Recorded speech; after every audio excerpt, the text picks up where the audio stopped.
All right, folks, welcome back. It is March 5th, the day after my birthday. We are going to start a new project, right? This was already in the plans. We're still on schedule.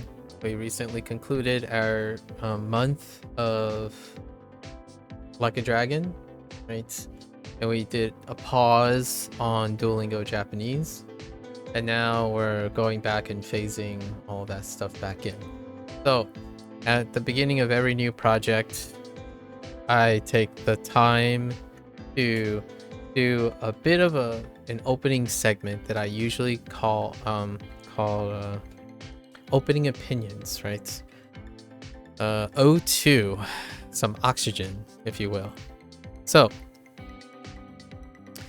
and courtesy of that, we're gonna go over some stuff. We've done this 4 or 5 times now when it deals with language learning, and we'll go over that too. So we'll keep this a little bit short because we want to squeeze in a lesson set today. So there's some things that we want to upkeep for this portion. So opening opinions, right? Opening opinions. The emphasis are opening opinions. Let's just call this the O2, right? Our O2 bit. O2 bit. So let's start with brass tacks first.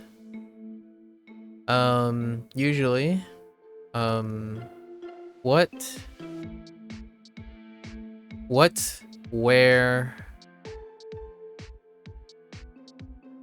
and hows before starting.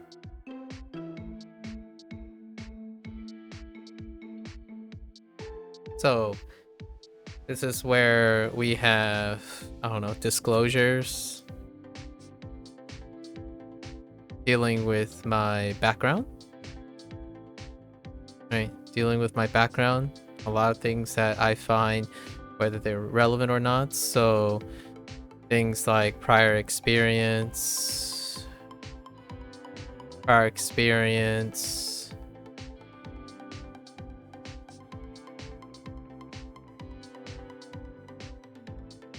and then we're gonna quickly hop into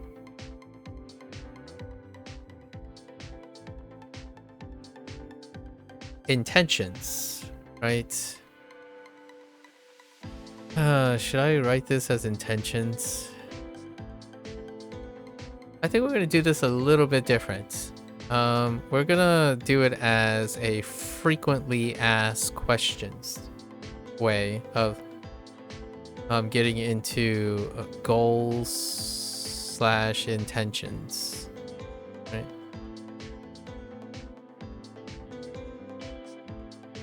And then scheduling. Maybe tentative schedules, right? Tentative, oh, actually, let's break this down a little bit. So things like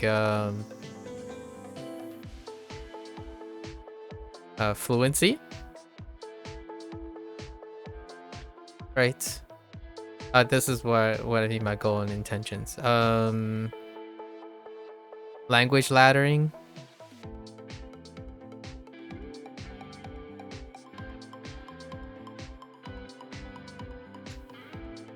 purpose or application,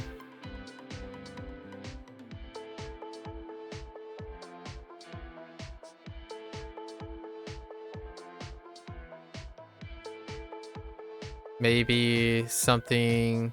I think the next portion will explain that. So schedules, we're gonna say tentative method, right? So initially, what am I gonna pay attention to? Pay attention, right? Or like focus a little bit. Scheduling,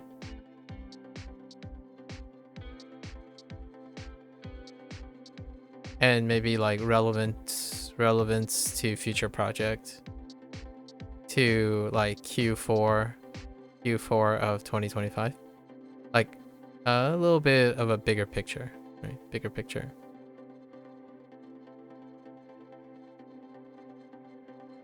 So let's go over these topics now. So what, where, how? I've done this twice already. Duolingo Japanese and Duolingo Chinese, where Spanish was brought up. I didn't quite bring up Spanish for the Wani Kani and the Hanza Hero thing because we were drawing comparisons to them.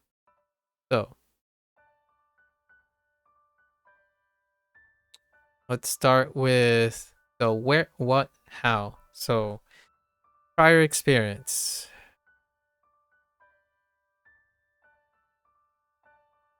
Prior experiences. These are things that are facts, right? Facts. That's a way to establish things. It's non-negotiable. These are things that have already happened. There's no subjectivity involved other than stating my prior experience. So in terms of Duolingo,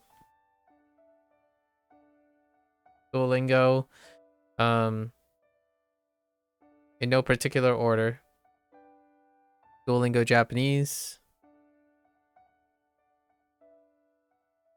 So this is dealing with Duolingo as a method, right? Exposure as a method.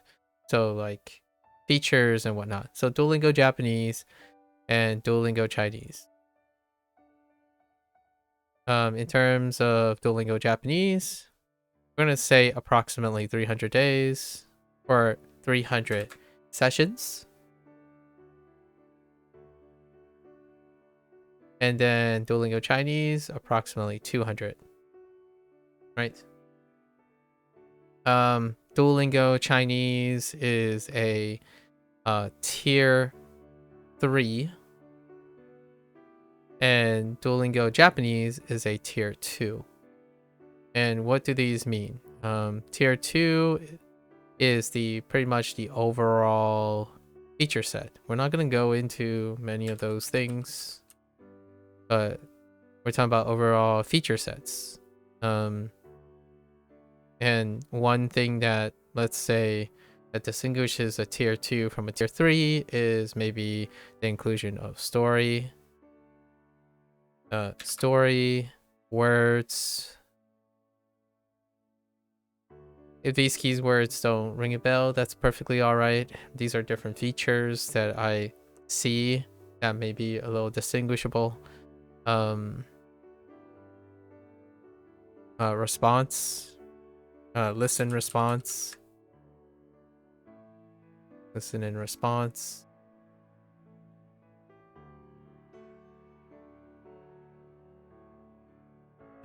Short dialogue, one-liner dialogue pieces.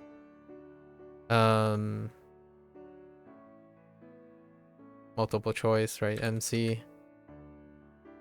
So some of these things, and then tier 3 lacks these. Tier 3 I would say is the lowest, right? This is in my opinion probably bottom line stuff. So largely it's translation, right? Target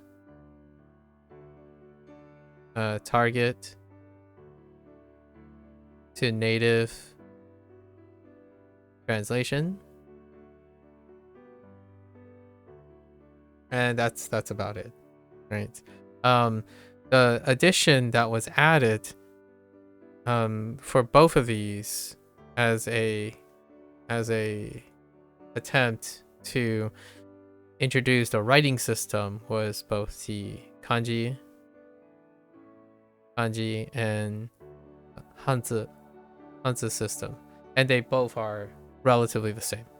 So those are unique possibly to these two, but they share each other, and it's usually kanji, and then hanzi. Right.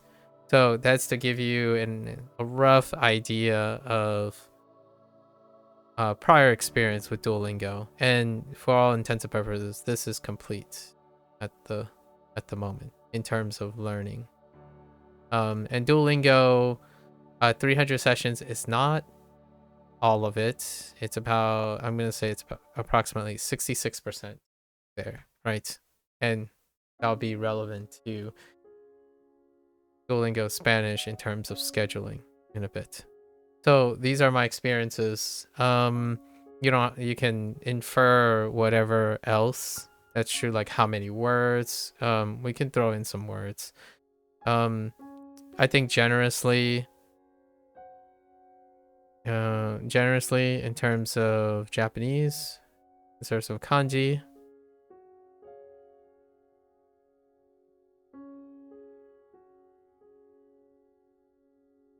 like 600. No, I'm gonna say conservatively 400 characters. 400 characters. Hanzu was 1000 ish. Let's do some conservative ones. 800 characters. This is not really relevant to Duolingo Spanish, but just to give an idea. Vocabulary. Vocab might be a little bit better. I'm gonna say vocab. Not quite including all gist of Duolingo, but we're gonna say conservatively a good round number would be like 5,000.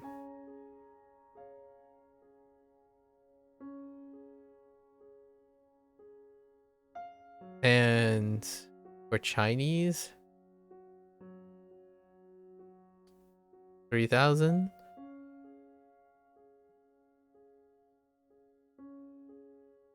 So much longer, obviously, because of the longer session. So there you go. That's something relevant to prior Duolingo stuff. Now, what else is relevant to starting Duolingo Spanish? Not a coincidence, yesterday was my 38th birthday, which makes this a very, very easy math. So it's been approximately 2 decades. 2 decades since I've had approximately 3 years of schooling, formal schooling in Spanish.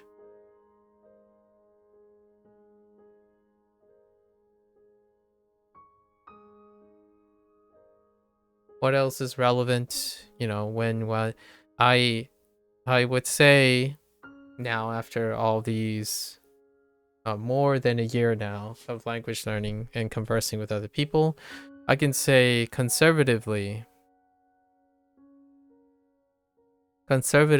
I would consider myself as someone who speaks multiple languages.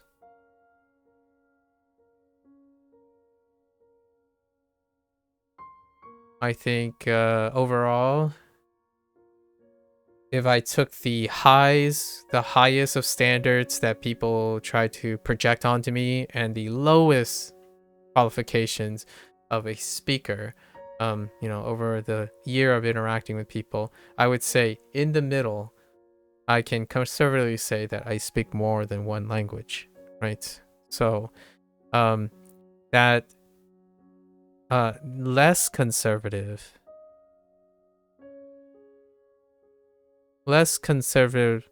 remark would be something like I'm adjacent to a multilingual person.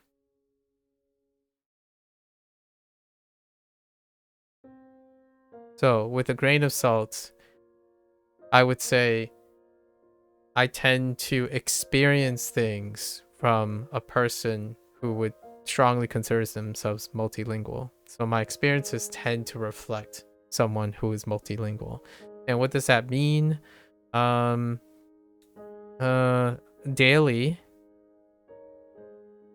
I use more than one language. On a daily basis, I use more than one language.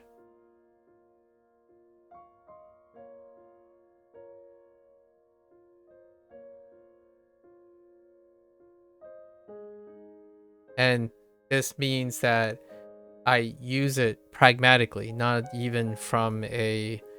necessarily from a study perspective. Like, there's nothing forcing me to use, I'm not forcing myself out of education to use more than one language. I typically, pragmatically, from a lifestyle perspective,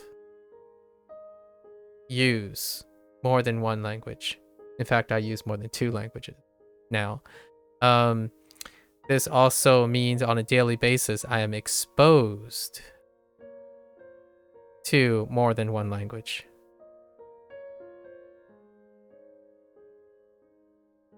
And these do include Cantonese, Mandarin, Fujianese, English, of course, English, and Spanish. So on any given day, I'm either exposed or use at least two of these 5 languages. Why is this important? I usually don't reflect on which language I'm interacting with because they're second nature to me. So when I started language learning and people kept asking these things like, oh, do you do anything else? Do you only use Duolingo? Do you only practice this? Do you only use that? Do you only learn this? The word is only. The answer is no, not only, never only. It's never always. That's, this is to address that type of thing. When you're thinking about learning a language, it's never only, in my opinion. So to place a very large hot take, I think normalizing that learning something, especially a language, so we're going to restrict this to learning a language, often, but not always, of course, often correlates. And I'm using correlate. I'm not saying it's causal. I'm saying there's a strong correlation, often correlates with a multifaceted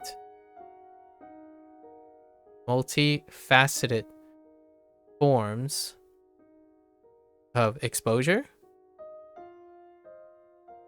learning, and engagement. So over time, regardless of your interest or something, learning another language inherently will reinvigorate a different, more than one way of doing something. So your native language is one way of speaking and talking and comprehending. The moment you invest in a language, it's irrelevant if it's serious or not. I don't like the word serious and only in language learning. I discourage that. But when someone's serious, they can be consistent. Is consistent serious? Not necessarily. So I dislike one thing that came up quite often in this topic, and it applies to Duolingo's stereotypes. People stereotype. Serious is a word that often means when someone comes to the realization, in this realization, for me. So if I need to qualify what a serious language learner is, someone going around saying, oh, if you're taking language, are you taking language learning seriously? The serious part is often doing language learning long enough to realize that, yeah, it's multifaceted. So if you're, in my opinion, going around still asking someone, right, that, oh, are you only using this? Are you only doing that? Is this the only thing you're doing? I think, honestly, there's a lot more growth ready to, like, there's a lot more growth and potential there. And I state this kind of thing is because I can't relate to that. It's difficult for me to relate to that, largely because I was born into this environment. So that is something that I have to provide a big disclaimer. It caused rifts between seemingly very intellectual people. It bleeds into, since I'm born into this environment, the way I treat mistakes, the way I learn from mistakes, the way I study and self-study are very, it can be very unempathetic, like non-empathetic at times.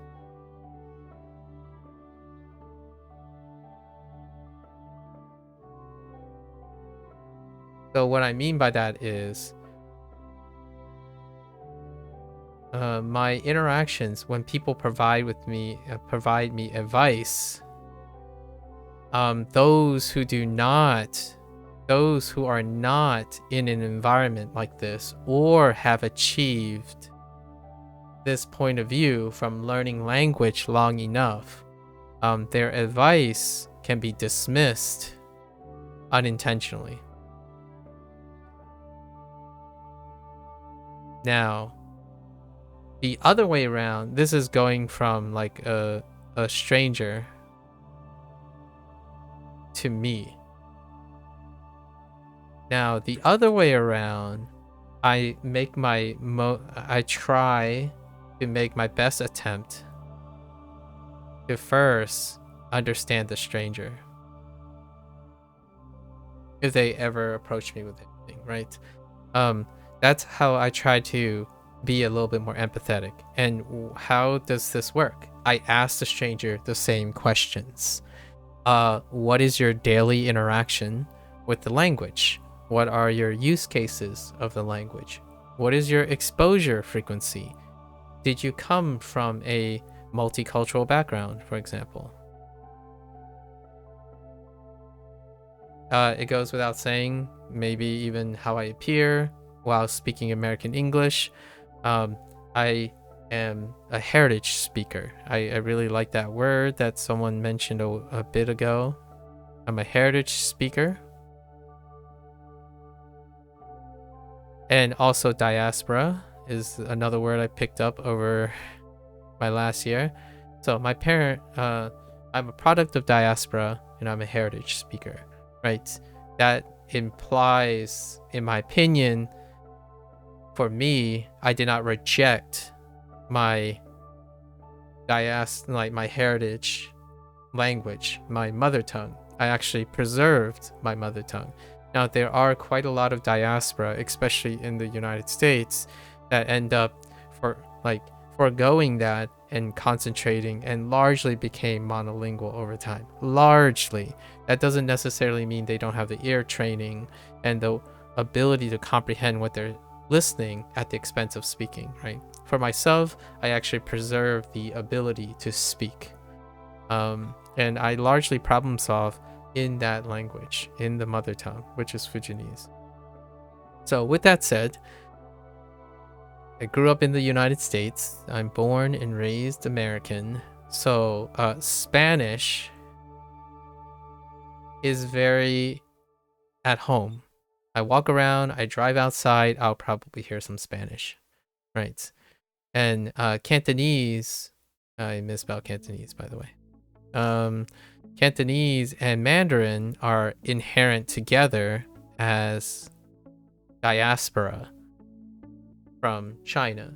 So when you're watching like programming and whatnot, like my parents, they have Cantonese and Mandarin programming. I grew up around Cantonese and Mandarin programming. I'm currently learning, right? I'm currently learning how to read. So speaking does not mean literacy. Literacy is a writing and reading, right? So with that said, I forgot to mention two other related. So with this, there's two other related projects that are ongoing. We're using Wanikani. So when there's another common question all the time, SRS. Because for all intents and purposes, SRS now, the bottom line is that it's dynamic as opposed to static. And this is where Duolingo comes in. Duolingo is a form of static SRS. It's a prescribed like curriculum. It's kind of like schoolwork, like formal education. And I've already mentioned that my Spanish background is through formal education. So I might be very familiar with what Duolingo's approach is. And then we have dynamic ones. And what are the dynamic ones to mention is Wanikani for Japanese. I get this question a lot. It's like, oh, do you use SRS? Do you use Anki? Anki. Oh, and there's Anki. This is the closest thing I have to SRS. And if you want to know my motivations on why I chose Wanikani as opposed to Anki, right? First, day one of the Wanikani project. And then we have Hanzahiro as a companion for right now for traditional Chinese. So that's the SRS thing, right? Duolingo is a static SRS thing. It does not change. It's not dynamically adapt. There are a feature that tries to capture some of that, but target practice is not that. It's still static on a rotating basis, and it only goes to the most recent thing. So it's not dynamically staggering everything. They're trusting that their coursework, the path coursework, is a one-size-fits-all, right? Pace is up to the person. A lot of it is implicit learning. Like SRS tends to be explicit, and Duolingo is implicit, a lot more implicit. Not that it's like a mix. They're both technically explicit and implicit learning. However, Duolingo is far more implicit than SRS. So like when you get a flashcard wrong, you turn it around, there's the explanation. It's as detailed as you want it. It explains the thing, right? And in Duolingo, it's like, you got it wrong, here's the right answer, we're not going to explain it, right? You have to figure that out for yourself. Be motivated and invested in your own learning, because you implicitly have to have the curiosity to go find what you think you don't understand about the sentence. You could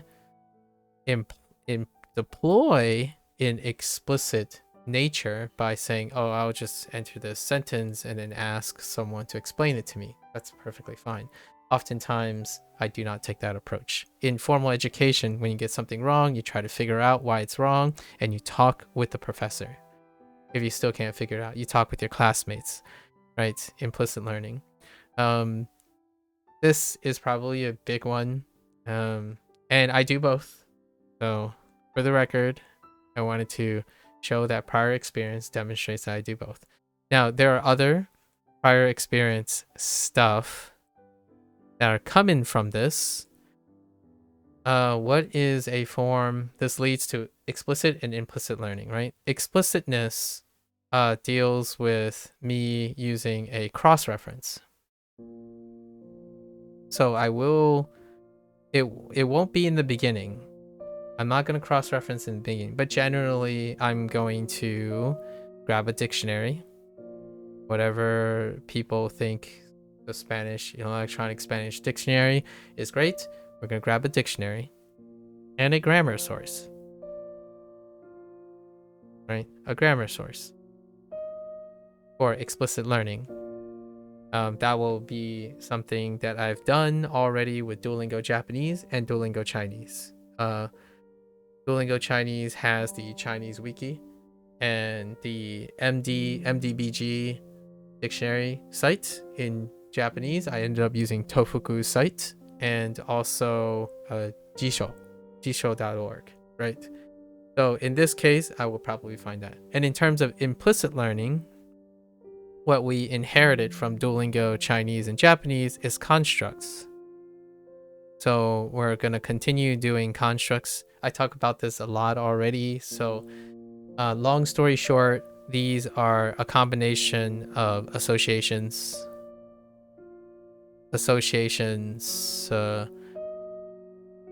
logic, right? Logic stuff, or many would consider them mnemonics. Can't spell mnemonics,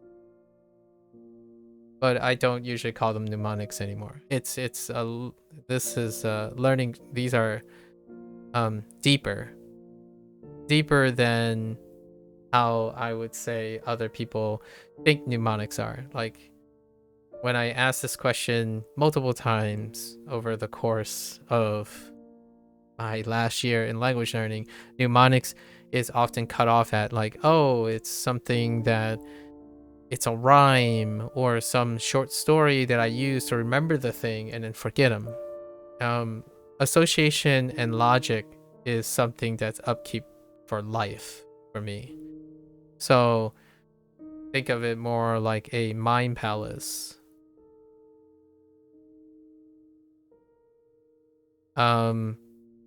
If I form an association, these constructs can overlap with other memories, like my Japanese and my Mandarin. In this case, it's likely going to overlap with English.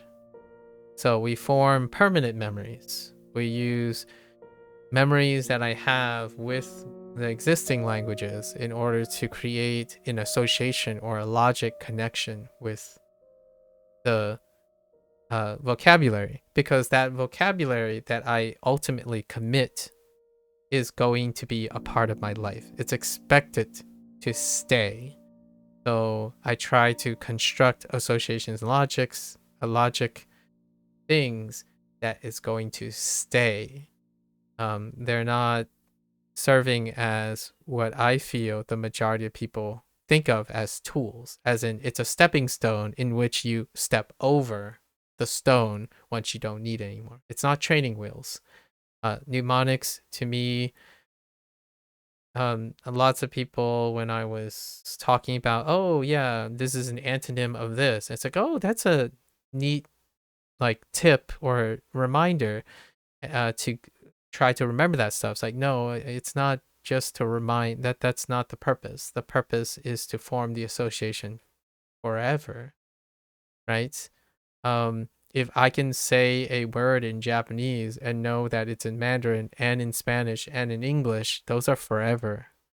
One of them, knowing any one of them is supposed to help me know the others, because when you're speaking, if you're like, we're about to go into the FAQs.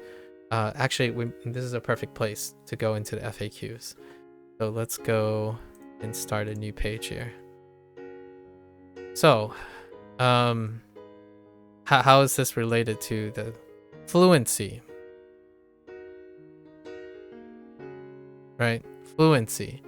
That's where we're headed with this. So when you're thinking about making mnemonics, oftentimes people will look at it as a tool that is temporary, which, for the record, that doesn't mean I don't do it. Wanikani does this. Wanikani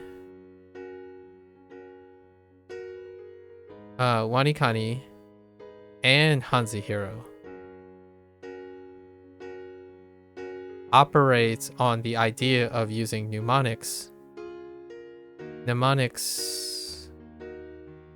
as a stepping stone. As a stepping stone to remembering something, right? To make basically their focus is to make character reading more approachable. I'm not going to go as strong as saying it helps you memorize things and whatnot. It's more approachable. So it may or may not work.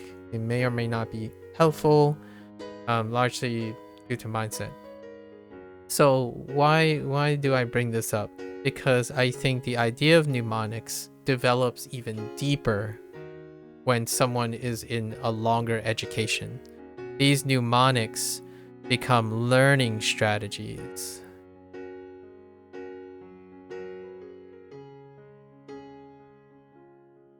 Like very nuanced learning strategies. Some of which is for life.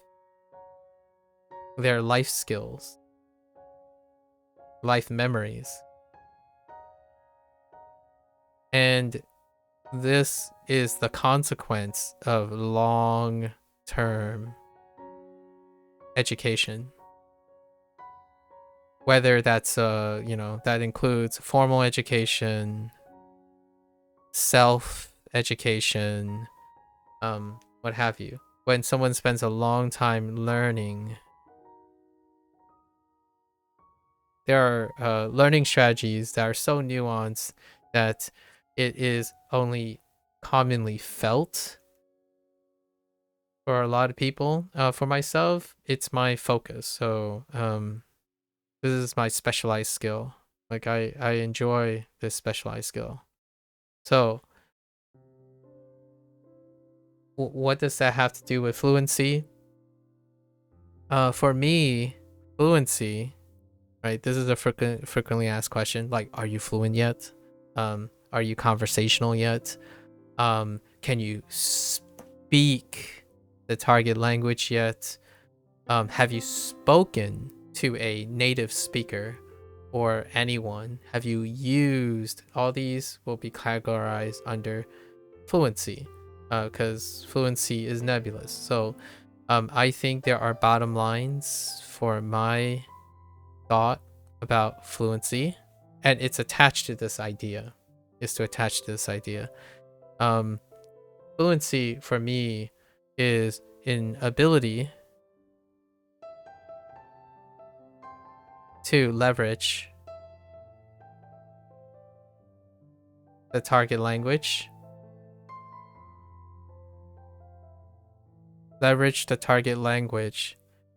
in order to learn more. And in order to achieve this, the learning strategies involving the language, right? Involving plus the target language is considered a life skill.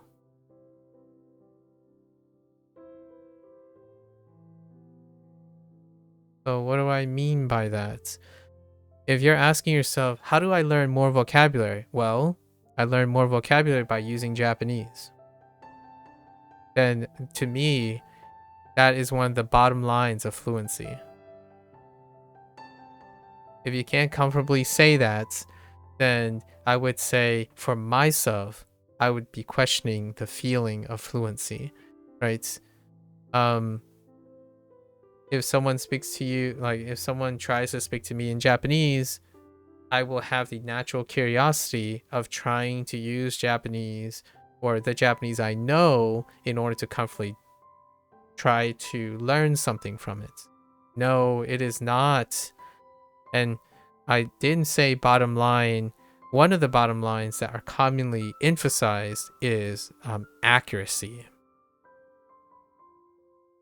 I disagree with this. So others can use this. So if I ask, what do you consider as being fluent? If they say high accuracy, and I'm like, well, I'm not fluent, right? I'm not fluent in this language. In fact, in English, I'm not fluent in English either, due to the it's very dependent on accuracy, right? Somebody say it's dependent on accuracy.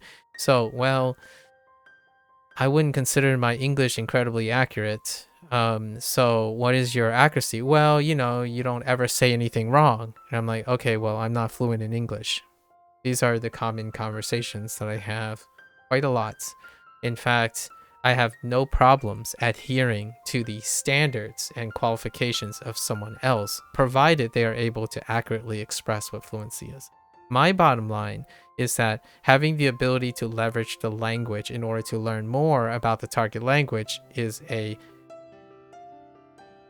door you have to pass through, right? If you open that door and you're saying, oh, it doesn't matter as long as I'm using Japanese. Oh, I like using my target language to learn more about the target language. In fact, you would stop thinking of it as a target language and more as another way to learn in general, right? You learn using the language. It might not even be specifically using that language to learn the language itself. You're using Japanese in order to learn more about this anime that someone made, right? So the moment learning becomes a subset, learning other things, like your language itself becomes a subset of the learning process, I believe that is the bottom line to fluency. I use English no matter what I do. When I'm learning something, if I need to communicate ideas, learn about a stranger and stuff, I don't think of myself saying, maybe I should learn some English right now. Like, oh, wait, I should focus on all the things I don't know about English and I should practice that. It's like, hey, do you want a language exchange with me? Right? That is still in the process of learning, and that would not be a qualification for fluency. When I talk to someone, I want to learn something about them. I'm not thinking at the same time, what is this word that I need to, I need to learn this word. I don't know how to say this word. If you continue thinking about that, then that's not what I mean then, right? When you're using the word, when you're using a language, you're using it because you know it. Whether it is accurate or not, you're bound to have, right, human error.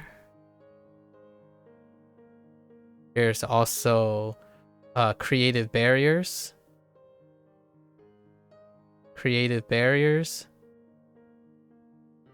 That's stuff that you typically experience. Go to a stranger, say hi, and hold a conversation with them in your native language. Do you have creative barriers and human errors? Yes, absolutely. Is it sometimes not accurate and accurate? Sure, right? You can use those arguments to qualify someone's fluent. But what I hear is if someone goes there and they say they just want to learn something about the stranger and they're using their target language because they want to use that language by default, that is the bottom line. The moment you're able to leverage your target language in order to learn more, and it can look like any degree of accuracy, any degree of consistency. You can speak a language while learning the language. So I think that's the bottom line. I don't want to add more to this, but for me, I'm inherently biased, right? I'm biased toward skill development. And that skill development often involves learning. So, life skill. If you start solving problems in a target language, fluent.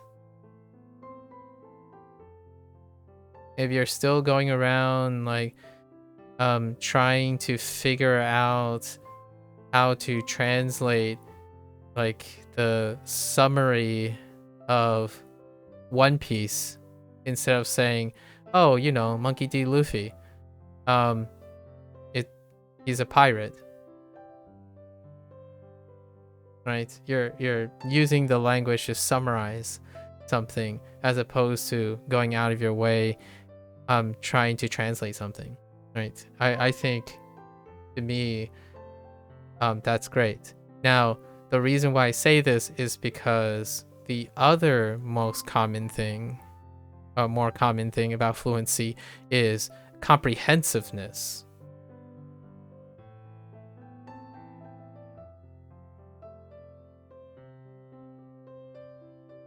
The last time I checked, the vast majority of people on the internet still speaks high school English.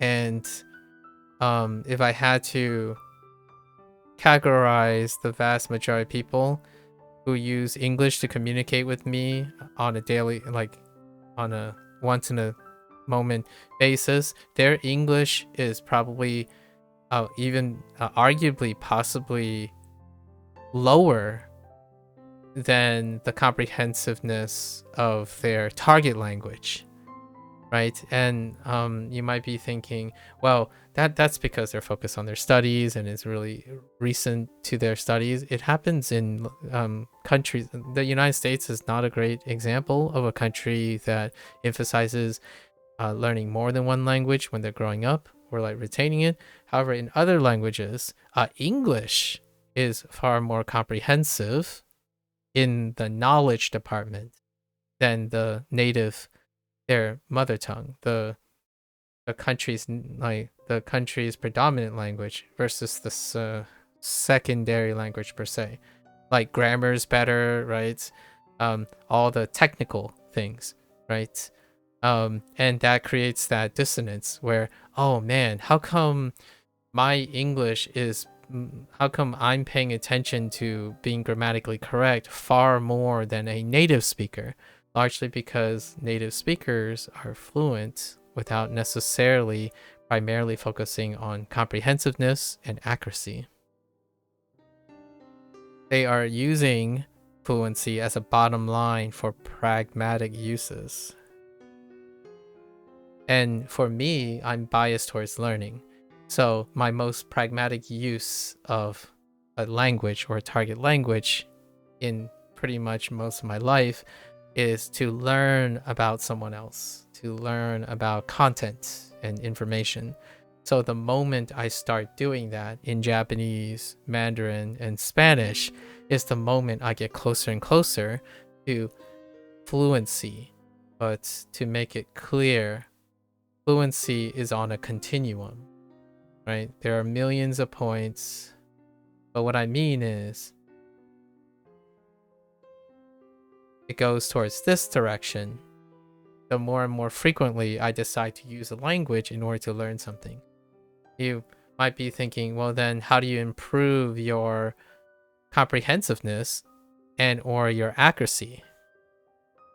When you want to learn something and you're using the language to learn that, oftentimes it creates the deeper associations that I'm referring to. Right here, the specialized skill, a life skill of memories and association. When you use a target language at whichever time you feel comfortable, you can start right now if you wanted to. You learn a few phrases and you learn, and then you try to greet someone and learn what the process is like to greet someone in that target language. You're forming associations. And they're deeper associations than something that's temporary, right?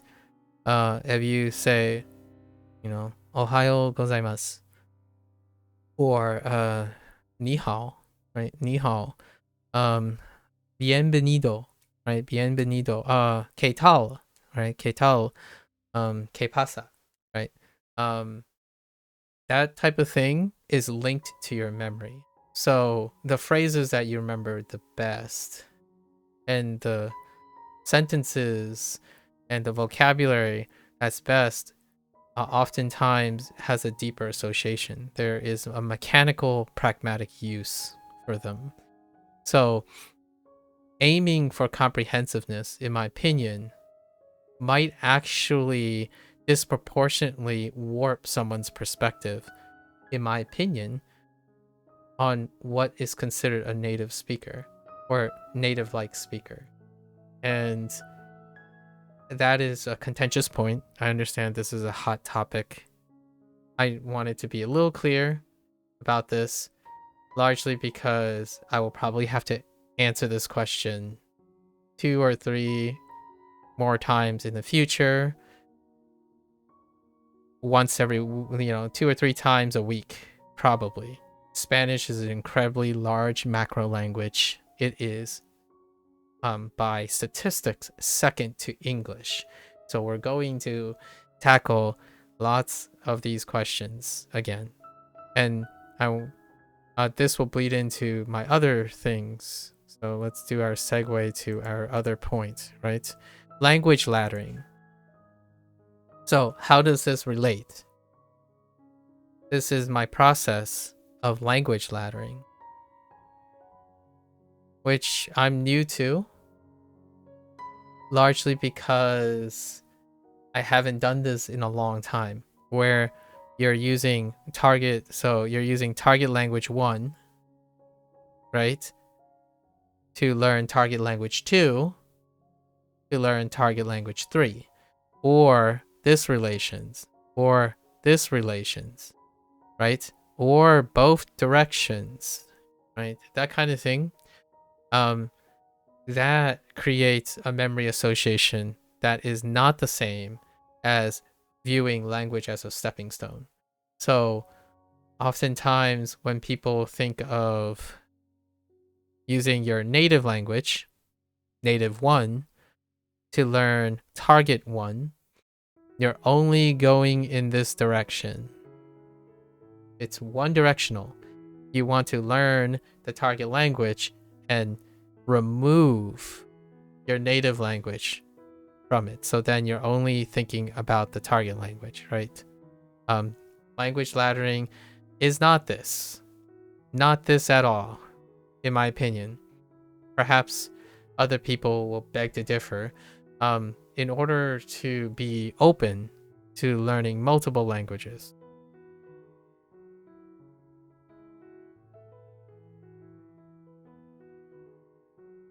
at once, is to understand that this is probably going to happen, and instead of looking at it as a bad thing or like quote unquote contamination, leverage it. In my opinion, leverage it. So this goes all the way back to what I bring to myself. I live in an environment that requires me to constantly juggle 2 languages, at least 2 languages. So that becomes a social norm. When you leverage something, you can also normalize it. Yes, it's the thing that is not normalized, right? If you're thinking this way, this thing is going to take a lot of effort. At first, it's going to take a lot of effort.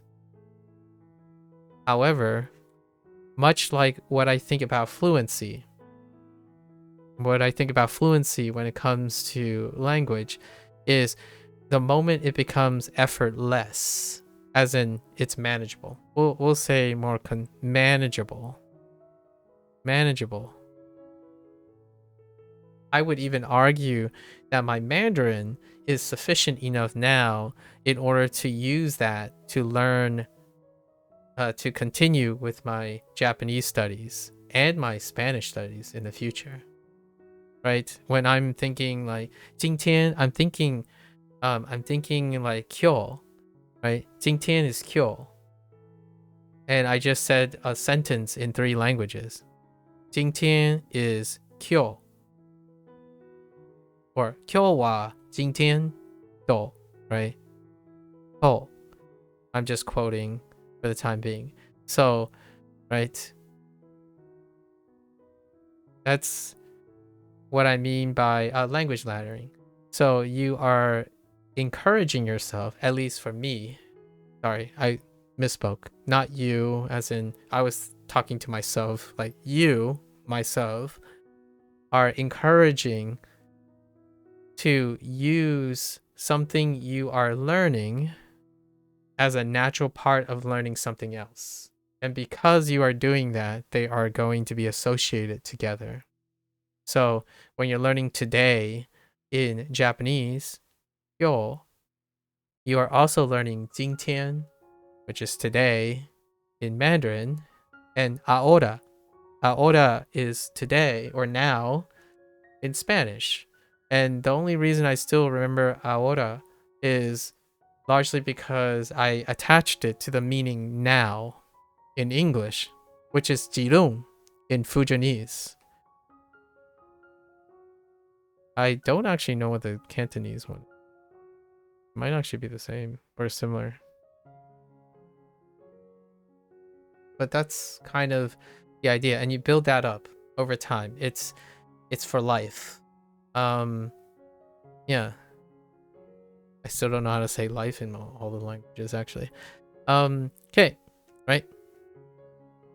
So giving an idea, learning multiple languages at once, I think all of this stuff is connected. So my perspective on language laddering, I think one of the big disclaimers is that I am language laddering, but it's worth mentioning all of these perspectives in order to disclose or be a little transparent that do you feel the same way, right? When someone is watching and they're asking a question about me, I like to be as transparent as I can, largely because I don't want people to misconstrue what they see. It's great to practice this, by the way, largely because interpersonal communication is one of my, in my opinion, one of my personalized skills, my specialized skills. I practice expressing these ideas, which are kind of hard to explain, and they are rough at first. Like, where do I start? How do I explain this? So until I continue to practice it, it ultimately also serves a purpose. It serves a purpose of talking to someone else. So when someone asks me a question, I at least am responsible for contextualizing what I mean, and then I try my best to understand the other person. One of the disappointments, possibly a disappointment, but not unexpected, still a disappointment, is the level of comprehension in terms of communication is it leaves me a little wanting, especially for people who focus on language learning, right? Language learning inherently is going to overlap with communication skills, and communication skills can be practiced with learning a language. Inherently, they don't. So how is that related to this is that instead of language laddering, right? Instead of language laddering, one of the other potential benefits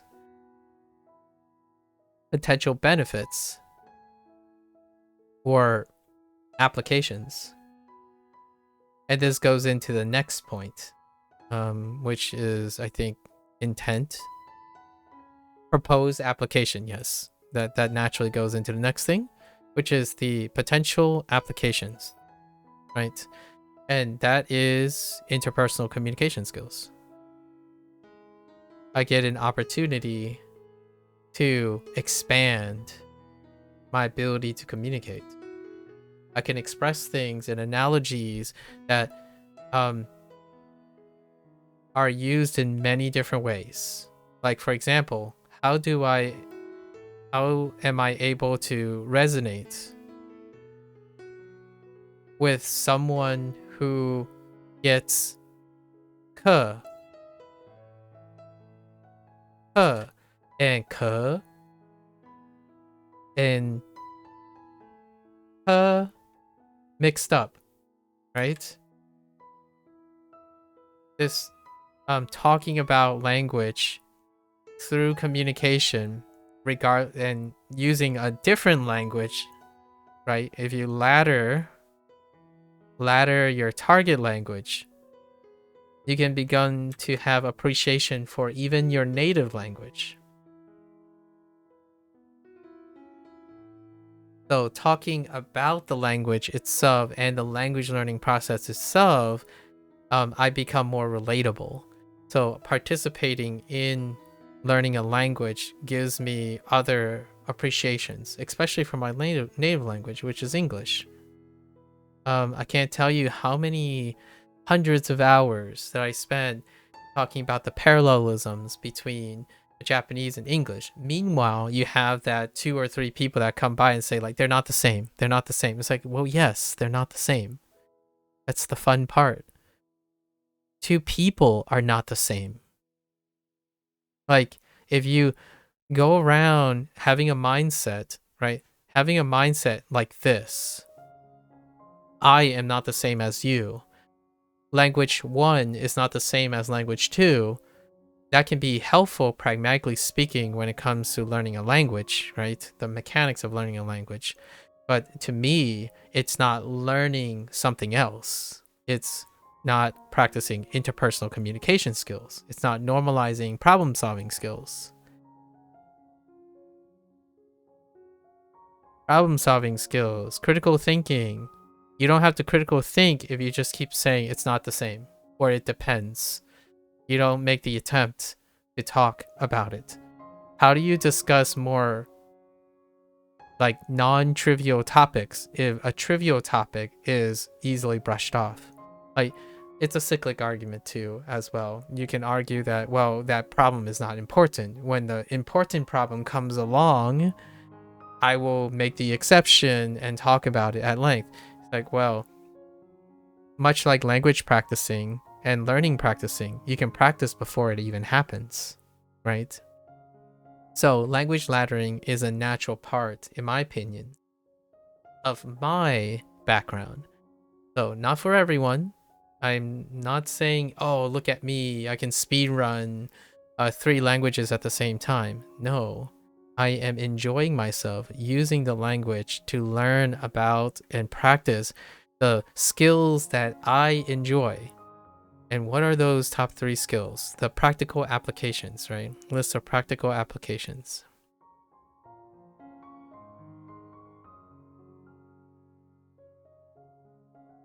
Skill building. These are really loaded generalities. So skill building includes habits, addiction, sustainability, skill building, right? Skill building, because a skill is also a habit. So skill building, critical thinking, and that's really, really large too. So critical thinking, problem solving,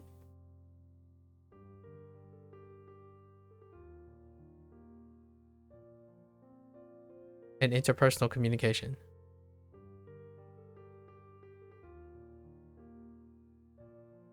Now, there are overlaps, obviously. If I drew a Venn diagram, it would be a little bit more visual, right? However, these are kind of the ones that I touch upon a lot of times. Problem solving, for example, a great example of problem solving is explicit correction versus implicit correction. How do you go about doing that? If you get something wrong, do you currently have a tendency for explicit correction or implicit correction? Critical thinking. What happens when what do you do when a tool doesn't work? You might be thinking, oh, that's kind of problem solving. These two kind of go hand in hand, but it requires critical thinking in order to find a potential solution, right? Skill building, habits, sustainability. Some people might call this dedication. discipline. They're all wrapped up in skill building. How do you create healthy habits? How do you know when you're burning out? And you know how to take your due diligence, rest, make sure you don't, right? It's part of skill building. These are practical applications. You have a tool, you're using it, but you also have the possibility of determining some things. For example, if Duolingo doesn't work for you, why is that? And why do there are people who Duolingo do work? That's a contentious point too for some people, because those that Duolingo doesn't teach them anything are convinced that every other person does not learn anything from Duolingo, right? That, in my opinion, is a lack of critical thinking, problem solving, skill building, and interpersonal communication skills, right? The fact is, there's a use case for it. If it doesn't entirely work, why does it exist? Right? Logical fallacies, cognitive dissonance, and so on and so forth. So these are my practical applications. Those are my intended purpose of learning another language, and especially exploring tools that lots of people use because it's very useful for interpersonal communication. I wouldn't have the emotional intelligence, for example. For interpersonal communication, you require emotional intelligence. I wouldn't, when you go around saying Duolingo is garbage, did you use Duolingo? If you didn't, how can you possibly think you're competent enough to understand the emotional intelligence involved in advising someone who is either struggling, maybe you see the person struggling or complaining? How could you leverage any emotional intelligence if you lack that emotional experience, right? Participating in a language and learning a language is different from saying, oh, you think you know what it's like to learn a language. It's very different. There are emergent properties when experiences, which is basically my mantra for recording all of this, experiences lead to emergent properties. These emergent properties often deal with emotional intelligence. You can know a lot of things, but applying that knowledge is without wisdom is an exercise in ignorance, especially emotional intelligent ignorance, like in ignorance in emotional intelligence.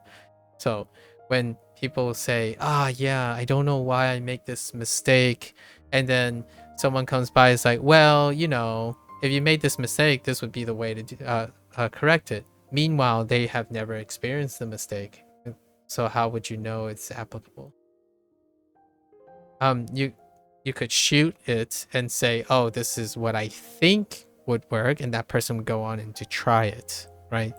Without the guarantee that you're accurate, largely because you do not have that emotional intelligence to do so.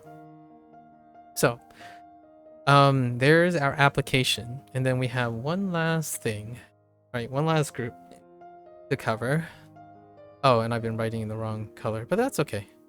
Now we have our focus, our scheduling, some relevance, and bigger picture stuff. So this stuff goes pretty quickly. Let's write it in the only color we haven't written in. Was it this? Yes. Okay.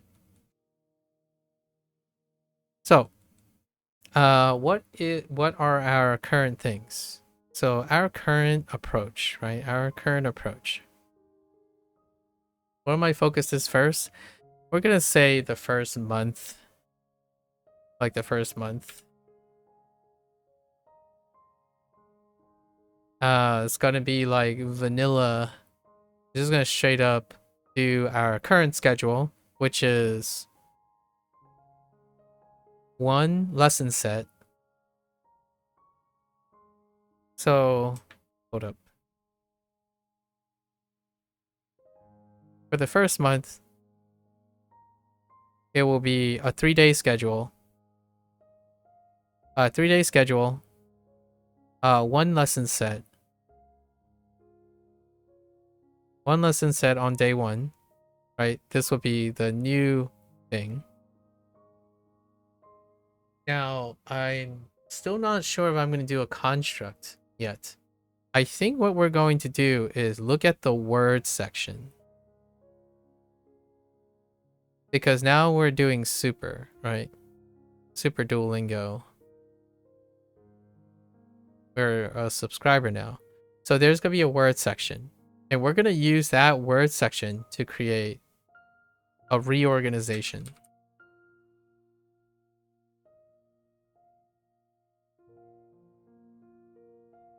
Basically, when you finish a lesson set on day 1, the very first lesson set, we might have to tweak it a little, largely because the first section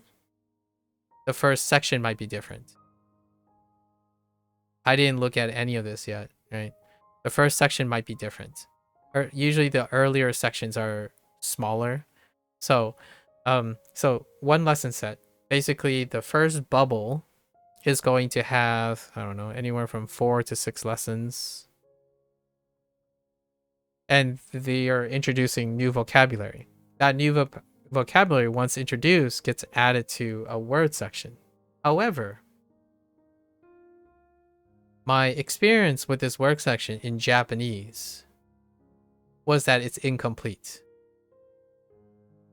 They don't include all of the word sections, but it might be different for Spanish because Spanish is more mature, right? Spanish is a T1 one. So they might have inclusively include the words back, because before I used to end the day, I used the kanji section, for example, or in Chinese, the Hanzi section, to create a construct in order to associate all the words based on their characters. But I doubt there's something equivalent to Spanish, largely because Spanish is written with the Roman alphabet, right? So this is what we're going to do tentatively. So what I'm going to do is I'm going to create a reorganization of the words on day 1. Then on day 2, it would be the second lesson set. Second lesson set, so D2. And this will end up being a review, usually. So this will probably have the same 4 to 6 lessons, but a review. And the review, this is where I add or make a note. I call it the hunt day. It's the hunt day, where I hunt for any additional words that was missing in the word section, right? So we're going to add it into our construct. And this will mirror what happened in Japanese and Chinese. The kanji section is not inclusive of everything because not everything was in kanji. And then so is Hanzi. Not all vocabulary words ended up in the back of Hanzi because Hanzi was categorizing the characters but not the assembly of all the vocabulary words, right? So that's what we're going to do on day 2. And then this is where it gets murky because of other situations. So on the 3rd day, we do our review. So our 3rd lesson, and it's probably going to be lesson sets. There are multiple sets in this 3rd day, and it largely serves as finalization, right? Finals. So this is where you have your trophy review, your shortened lesson set. So this would be about half of that, so 2 to 3. It's usually 3. It defaults to 3 most of the time, and trophy is 1. And then there are other things that can be in this day 3, which is personalized practice. But the thing is, when we're starting, there's not going to be personalized practice because there isn't anything to practice before it, right? and how early this shows up is going to be different because it's a T1. And now there's also other things. Now we have to consider miscellaneous things because there might be other features. Spanish is the most developed course, and also we have to take into account I'm using the desktop version. So whatever those features are might not even be in the desktop version. So these are the considerations, and we'll do, it's either going to be in between here, a miscellaneous in between here, or in between here. And that's our current tentative approach, right? It's truncating a lot of things that I could be talking about in Japanese and Chinese, but then that's fine. And the constructs themselves, the reorganization, the words, we are going to do a recall for all of them, active recalls.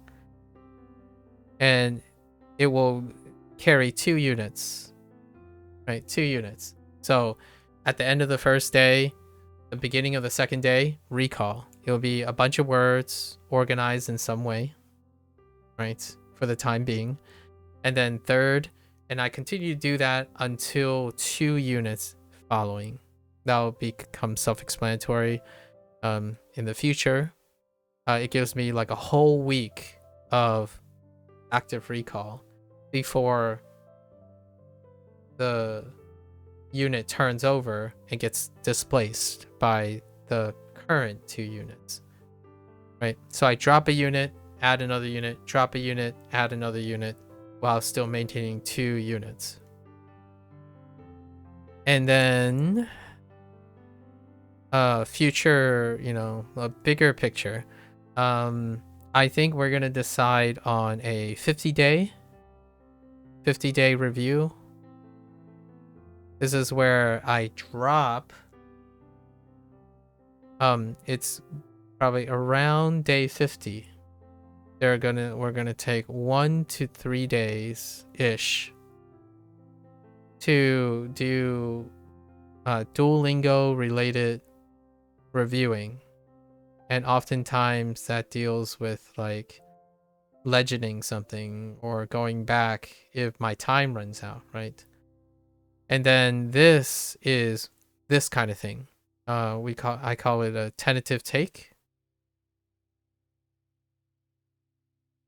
I've done this for Japanese and Chinese tentative takes. And usually I do this for lots of things that go really far, and it's more of a progress report and what I'm changing up and what I'm going to change up in the future, reflect on some stuff. I think this is an incredibly important part of hot take. I think stuff like this is an incredible part about being successful in life. If you take a hot take, right? If you take a hot take from interviews of successful people, one of the top 10 criteria is the capacity for self-improvement.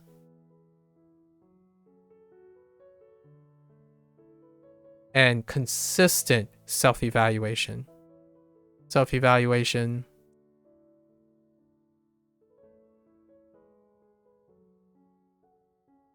Which is like self-reflection. And that's what I do each day, at the beginning of each project, at the end of each project. If the project goes too long or it's predicted to go very long, I do intermediate tentative takes on the stuff. It helps me reflect on the past, plan for the near future, keep my eyes in the current present, instead of lingering and constantly looking at something 10 years down the line, 15 years down the line, or maybe not even achievable. Most of the things I look at the horizon is unachievable. They are there to motivate me to keep on making forward progress toward them. It is what I do in the present, and when I reflect in the past and look slightly towards the future, right? So I tested 50 days. I also tested 100 days, and 100 days was a little bit too much of a stretch. It was a little taxing. So we're going back to 50 days, right? Most of this stuff will also resume from the Japanese side of things as well. And in terms of schedules, let's I think the last thing is more like scheduling and some other bigger picture things, right? So in terms of scheduling, it will be Wanikani,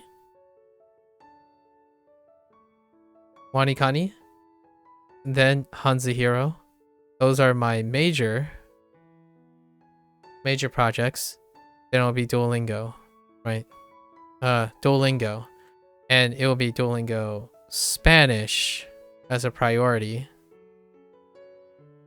Now, I have something that I have to test out for now. So in terms of scheduling, we have to test out peak day.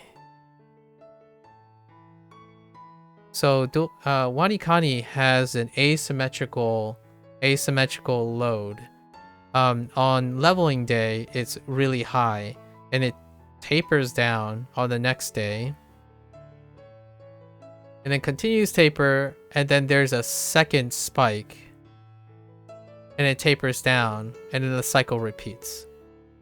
Now, these days are going to be important because I need to know if I can still do Duolingo Spanish at a minimum on these days.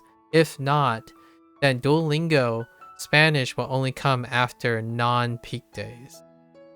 Everywhere in between and not these points. Largely because of time. Physically, I'm unable to do these, right? Have to make sure that I have sleep and eat, right? As much as my brain is always active all the time, I need to practice my due diligence not to run my body ragged or my voice ragged. So that's currently what we need to test. So the first couple days or the first couple weeks, I'm going to try to do the Duolingo Spanish stuff despite knowing these peak days and see how they go. And if not, then we skip the peak days. So we take a leap day from Spanish and add those. Once we determine that, so once we get that down, get timing, right, for Duo Spanish, which is this month. It's the month of March. That's what we're doing for the month of March, right? 30 days to 50 days. Then we stagger Duolingo Japanese. Because Japanese is not complete. So the thing is, do I add 4 things? Traditionally, usually the 4th thing is optional.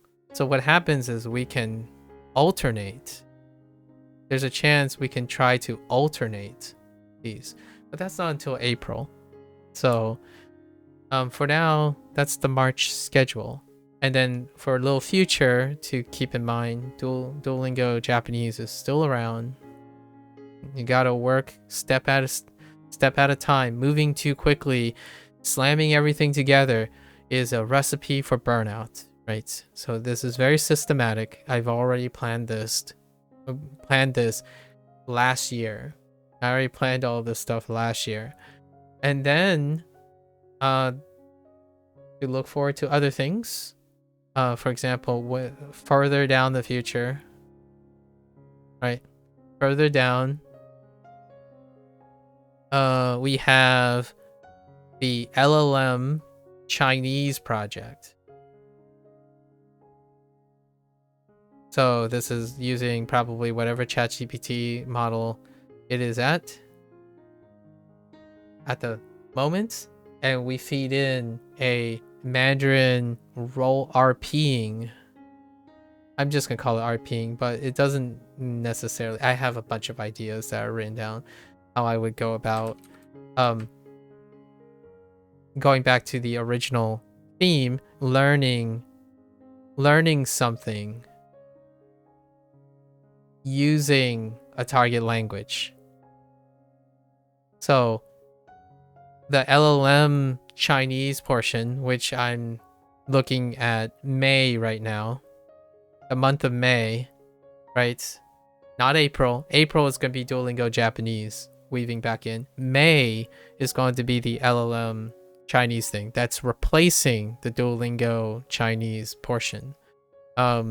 This is role playing in the sense that I want to learn something using the Chinese language, and meanwhile acquiring new vocabulary and grammar and stuff in that language. So I'm using Mandarin to learn something that I would otherwise already learn in general or have to learn. Like, for example, a great example would be, hey, ChatGPT, give me an example of a morning routine written in Mandarin. Specifically, maybe like I'll say written in simplified Chinese. So what I'm doing here is I can gather a lot of ways to talk about people and talk about myself regarding morning routines in my target language. I will, in fact, probably learn need to learn more words, cross-reference with dictionaries and grammar sources and stuff, or I can role play and ask them about the grammar, right? At the same time, I'm specifically learning how to express and read people's morning routines and hear people's morning routines, because morning routines are important to me when I try to learn about someone. When I ask someone, what are their habits? What do they typically do? What do they do for fun? These are the things I will be using Mandarin to learn in Mandarin, but really I can leverage English too. I can leverage Japanese, I can learn Spanish, because it's important to me. It is important to me to know about people's morning routines and routines in general. That's how I get to learn about people. It's very important. These are the details that make you appear, at least, or other people think you understand more about them. I think it's terrifyingly concerning. One of my hot takes here. It's terrifyingly concerning how nowadays I think a vast majority of people keep on saying that they care about someone or making an act of kindness without even being interested in the details of that person's background. Right? Like, you cut to the chase. It's like, oh, here's another stereotypical Duolingo Spanish user. I bet they don't even know how to speak Spanish yet. Right? Well, you didn't ask. You didn't even sit long enough to know anything, and you jump right to it, right? Statistics state that. I'm not doing that. So we're going to find that out, right? The things I love to do, I'm going to do in another target language. So that's a little blip of LLM. Now, why am I bringing up this project, the LLM Chinese project? Is because LLM integration does not exist yet in Duolingo for Chinese. Now, this is kind of similar, like using Anki and then using Wanikani and Hanzahiro later. Now I'm doing it backwards because of accessibility and the timing. So once I do this for May, so we're fast forwarding until, I'm gonna say, December. Right near the end of the year. It's a very important. It's from December to January, because I'm kind of curious if they run a discount, because I want to try out Dual Max after they spend another year doing their accounts and stuff, right? Like, how is the Dual Max project going along? Like, how much does it cost? Like, I want to invest in Dual Max. And why is that important? It's because this is the LLM of Spanish in Duolingo.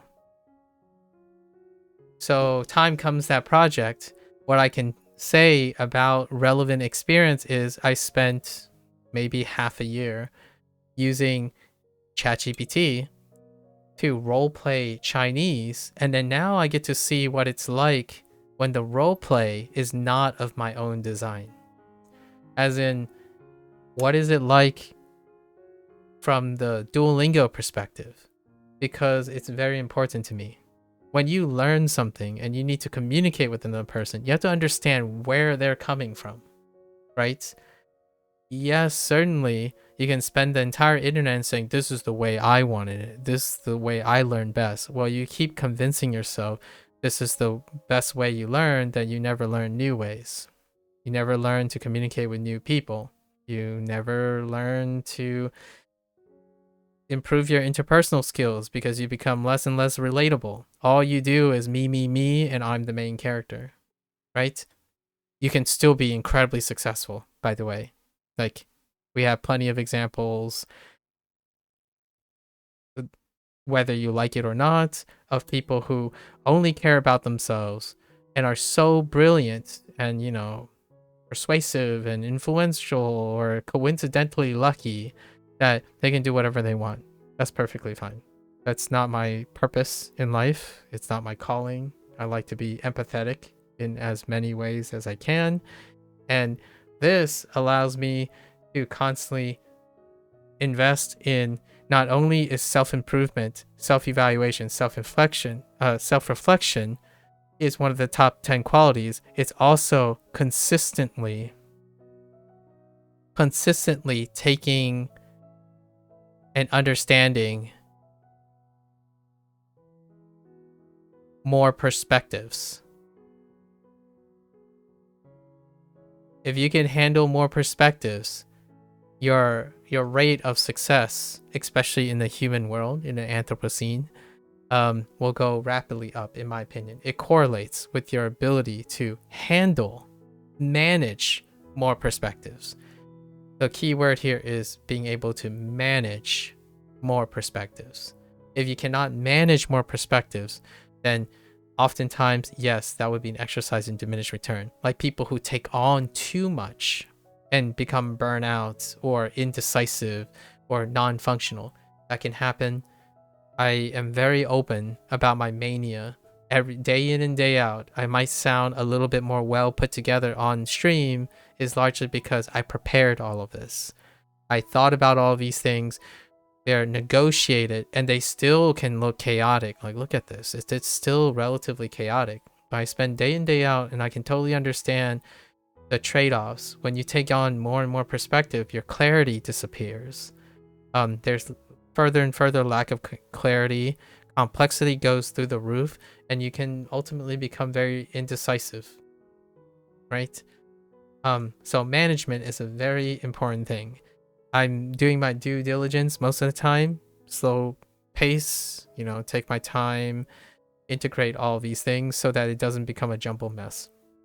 That comes with years and lifetime of self-improvement, self-evaluation, self-reflection, and a consistent, moderated, right? Consistency is moderated. A moderated improvement in understanding and taking in more perspectives. And for me, yes, ChatGPT gives you all the tools that you can probably mirror the LLM experience with Spanish from your Dual Max subscription. But I'm not interested in that. I'm not interested in what I am able to do. I'm interested in what Duolingo decided to do, or the people at Duolingo. And then, it came with language learning. Someone told me like, well, Duolingo sucks at teaching language. That was my first 100 days of Duolingo. It was consistent. Most people would just come by to tell me how much it sucks and then how much I'm wasting my time. It's like, well, what do you think my objective is? I'm not necessarily also, I get it. A safe assumption is you're learning a language as efficient as possible. It's like, but what does that look like? I'm curious as to what that looks like. I have no experience in self-studying, but I have an incredible long career in formal education. The people who talk to me clearly does not, in my opinion, have a long career in formal education.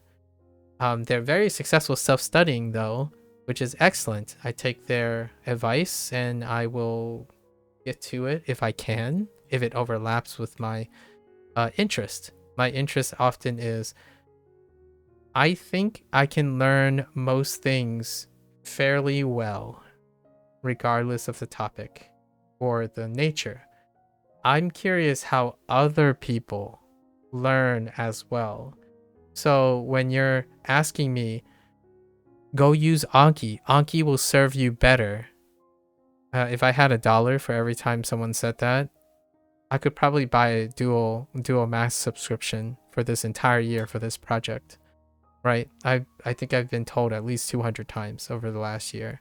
And I'm not, I'm not popular. I only meet like 1 or 2 people and get 1 or 2 video comments every 1 or 2 weeks. But that's sufficient to make 90% of them telling me how Anki is better for me. Well, I would ask the person, do I learn any more about how other people learn by using Anki? Their first thing is like, why would you need to know that? Because Anki is personalized to you. It's a platform that is very flexible. It allows to personalize everything you think you learn the best with. And that's great. It's a very flexible platform for someone who knows what they want. So if you know and you've convinced yourself the only way you can learn is using this, this, and this, and Anki serves that, good for you. Like, that's awesome. I'm interested in how many more ways I can learn, and I want to learn and engage in things that have the most people learning in a conditioned way. So Anki is quite literally the opposite of that. Not only when I talk and ask people why they like Anki, they rarely say the same thing after I ask for details. Generally, they say the same thing, like, oh yeah, it helped me with Japanese. Oh, it helped me with how? Why? In what way? Right? And the moment I ask those questions, there is no consistency between them. So when you're giving advice on a tool that have inconsistent results, how can you make the guarantee that it's better? You can't. That's a methodology problem. You did not normalize your methodology. At least one thing that will probably continue to remain true is that there are more people who are exposed to Duolingo than Anki. And that intrigues me. I am intrigued by the exposure Duolingo has. The reason why I'm saying this is I'm about to start Duolingo Spanish, and I believe this project will probably last for over 4 years. If not, something else is going to displace it due to community interest. I'm interested in how people learn, other people learn, because it serves my benefit. And meanwhile, much like what I said earlier, I'm learning Spanish while learning something else. Right? The target language is serving a purpose.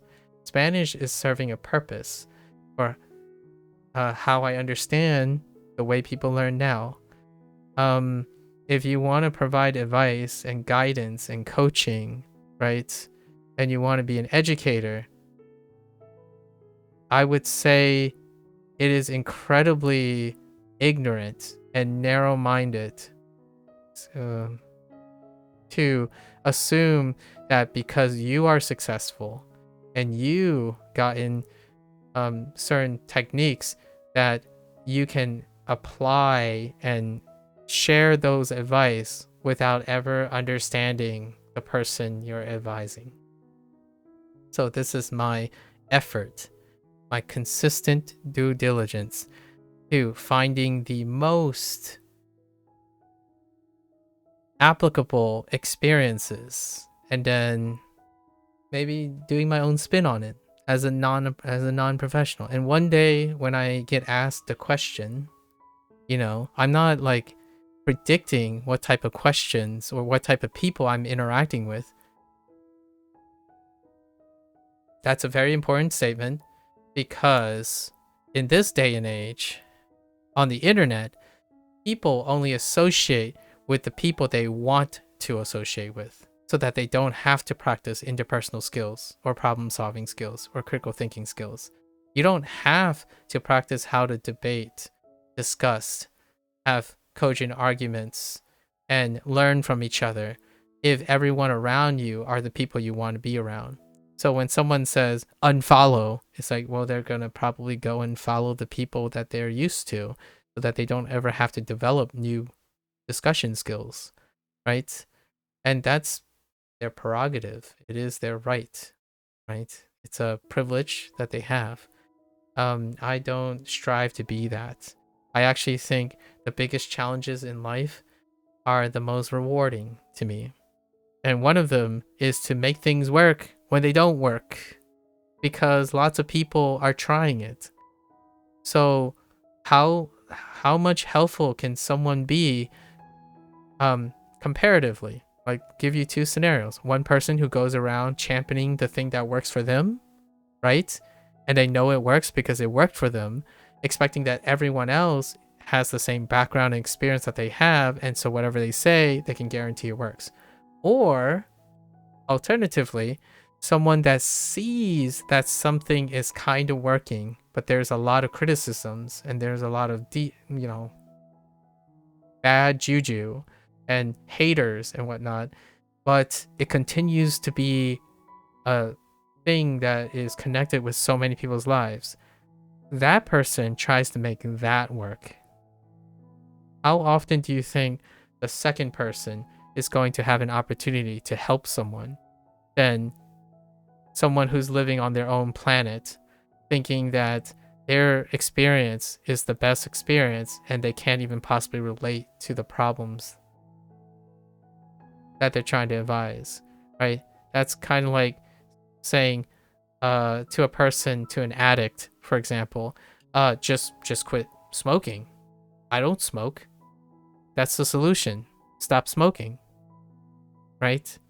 Like, these are really real problems, and I actually focus most on those type of problems and not even language learning.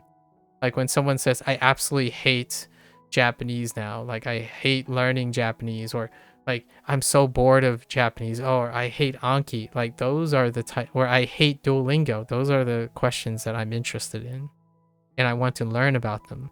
But you have to also take time and investment in understanding that in order to see where it's at.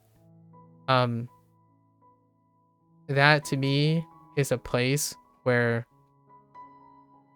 true compassion meets objectivity. Act of kindness that most people think of is often, they envision kindness as a selfless thing. But I think, without saying too much, not everyone, of course, for me, anecdotally speaking, since I started language learning, most act of kindness is fully selfish. It's completely selfish. It has this gilded nature of saying they care, but when push comes to shove, the motivation is to make one more comfortable, not the other way around. Like, they are uncomfortable that someone is making a mistake. They are uncomfortable in seeing someone they care about, they care about making the mistake. While I'm thinking and I'm constantly inculcating, like, don't worry, I got this. It's a mistake that's part of the system, right?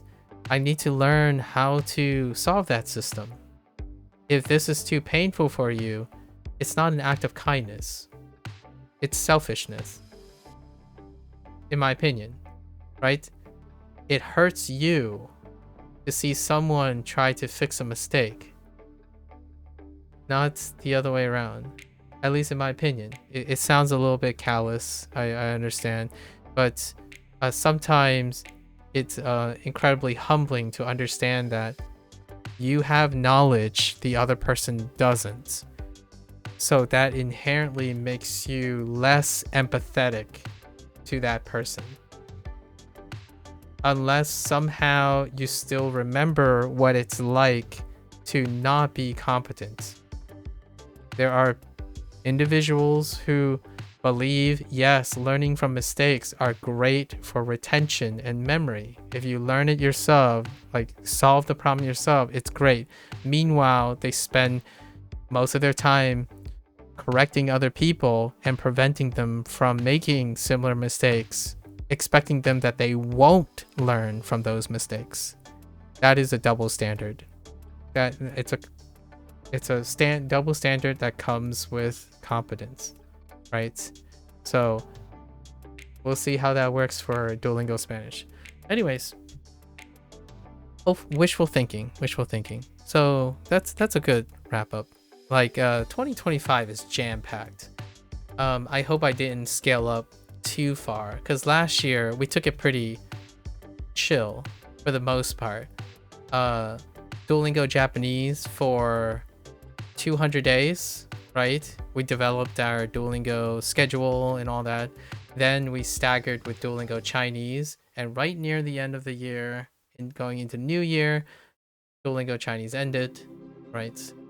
And now here we are. We made time for our video games, and we also threw in some video games and also some indie games. We had a chance to fit in 2 other indie games because much like my interest in language learning and understanding how other people do language, I was actually approached by 2 indie developers to try out their game. And with all of this schedule stuff in line, I still will make time for anyone who's willing to say, hey, I made a game.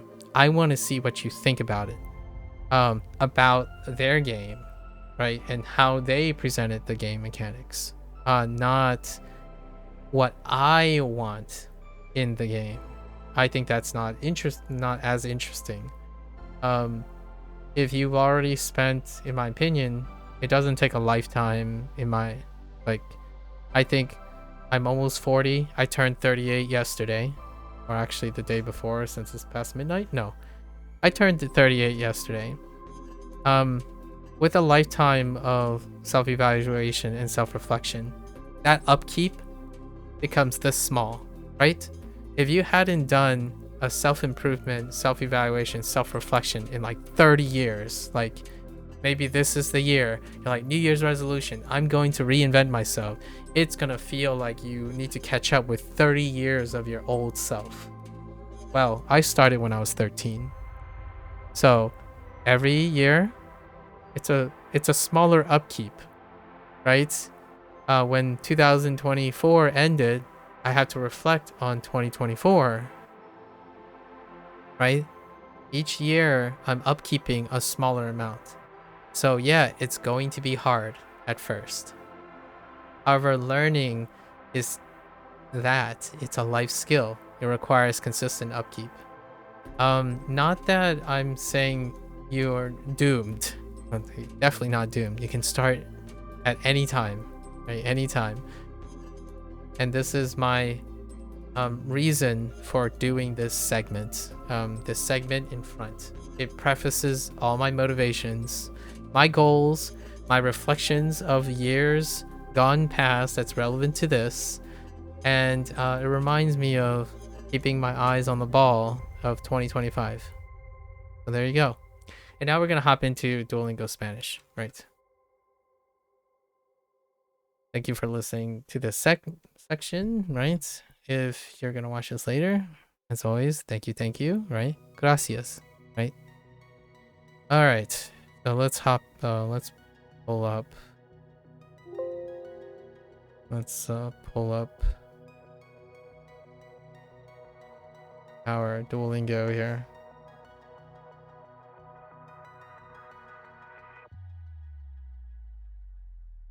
All right, so I know it shows Japanese because that's what we have here. So we're going up here. We're adding a course, and there's Spanish at the top. Outside of English, because we have it set on English. Actually, 50.2 million, right? What if I say I speak Spanish? 61. Ooh, it's really close. Okay.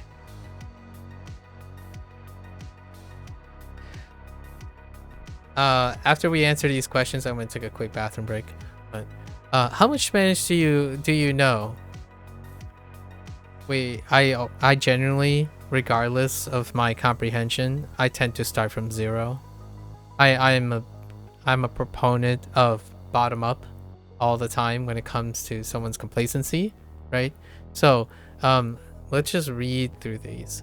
I'm new to Spanish. I know some common words. I can have basic conversations. I can talk about various topics. I can discuss most topics in detail.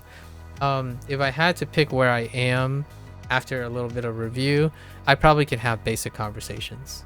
It wouldn't take too long for me to be conversational again. However, we're starting from beginning, so that's something I choose to do because basics. We'll start fresh. Okay, now let's find the best place to start. We're just starting from scratch. We're not finding my level or anything like that. We're starting from scratch. Scratch always. These are hobbies, right? Language learning is a hobby of mine, so we're not like urgently in any way trying to reach a goal in time. I think that's all for the speed learners out there or the speed runners out there. But generally speaking, when I have a hobby, I love doing it. Doesn't matter how fast or slow it is. And oh, I guess we're just hopping it in. So which one of these is the man? El hombre, right? El hombre. El hombre. El hombre. Wait. El hombre. El hombre. Wow, that's El hombre. that sounds a little bit slightly weirder than El hombre.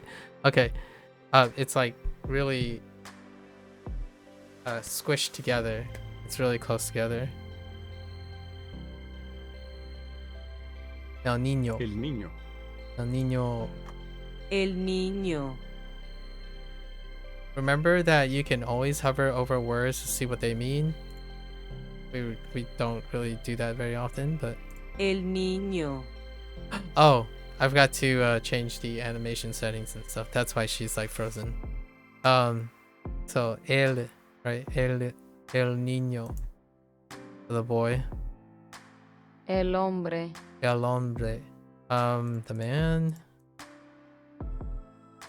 La niña. La Okay. niña. La niña. Interesting. La mejor. La mujer. La mujer. Oh yeah. I said the better. My bad. La mujer. La mujer. My La bad. niña. La niña. Okay. That's fine. Una niña. Una niña. Okay. Una niña. Una niña. And una Mujer. mujer. Right? La mujer. La mujer. That's an interesting accent. Un hombre. Un hombre. Yo soy un niño. Yo soy un niño. Ni niño. Oh no, I'm doing Japanese stuff. Okay. Yeah. Okay. Yo soy un niño. Yo soy un niño. Right. Yo soy un niño.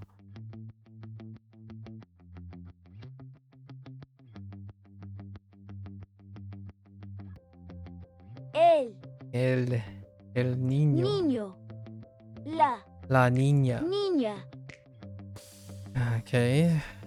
Yo soy Yo soy una mujer. Soy un niño. Right. Yo soy un niño. Okay, I'm gonna take a quick bathroom break before we get back. How many units do we have? So we have 4 lessons per set. And we can't tell right now. And it looks like it's just the 3 without personalized practice right now. So everything seems in order. Let me change. Ooh. The heck? Okay, yeah, see, there's some new stuff here. Hold up. What else is available? Oh, you know what's not available? Oh, there isn't a word section. So I have no way of reviewing, so I guess we're gonna skip that for now. Intriguing, and then we have to hit guidebook and stuff. So there's no like on the desktop version, right? I'll check on the mobile bit. I'll be back. I have to go to the bathroom.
Okay, so these lessons are gonna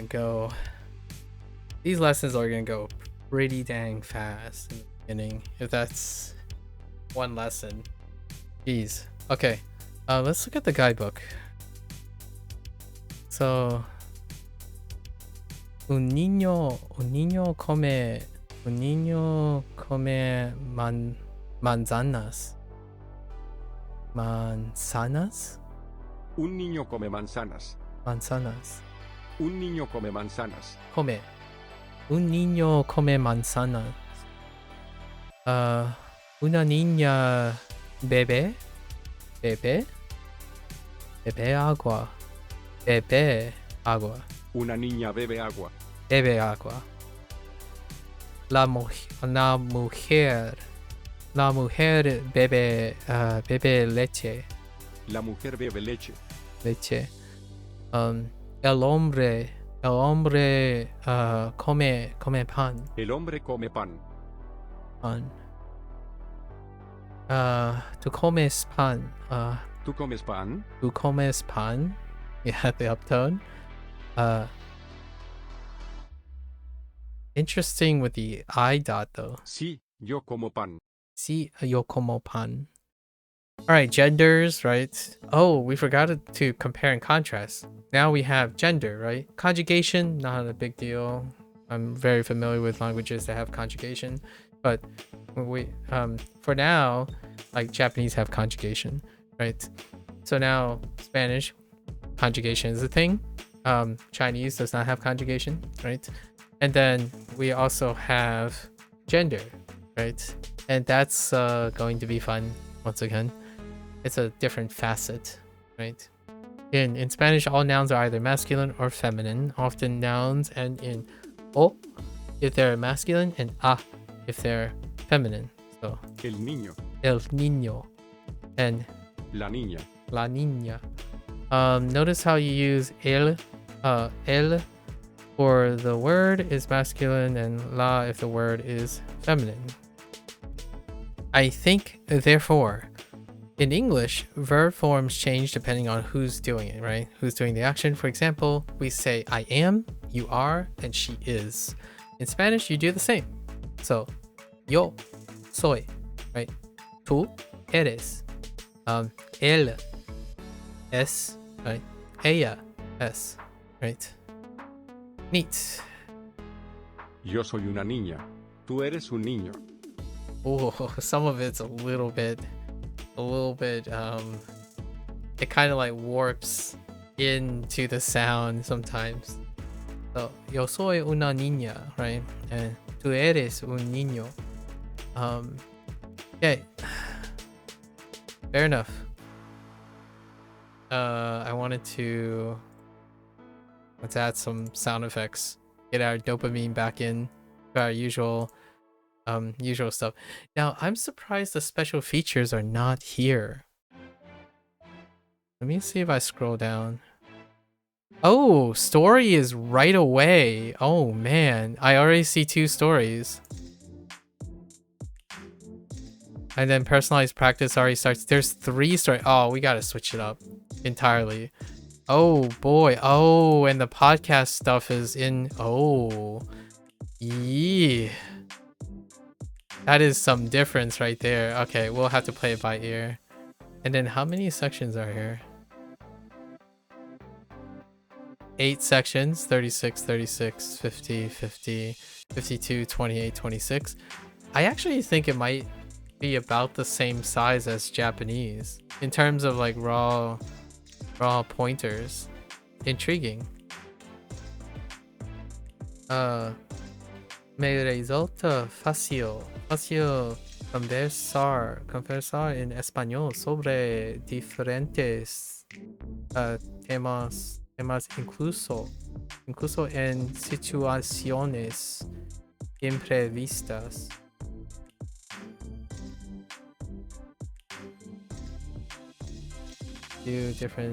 Includes different situations, improvised situations. Huh. Puedo discutir temas abstractos como mis sueños metas y proyectos de vida. So you're able to discuss abstractions, so like ideas of many, like of dreams and matters and projects.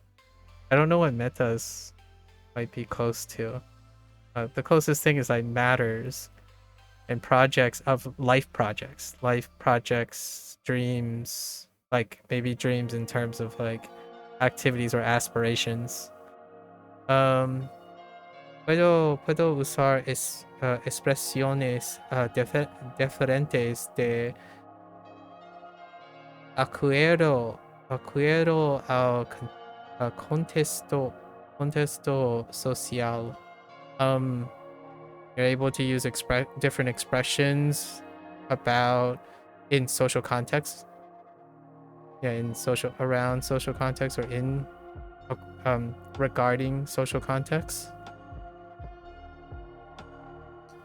Interesting.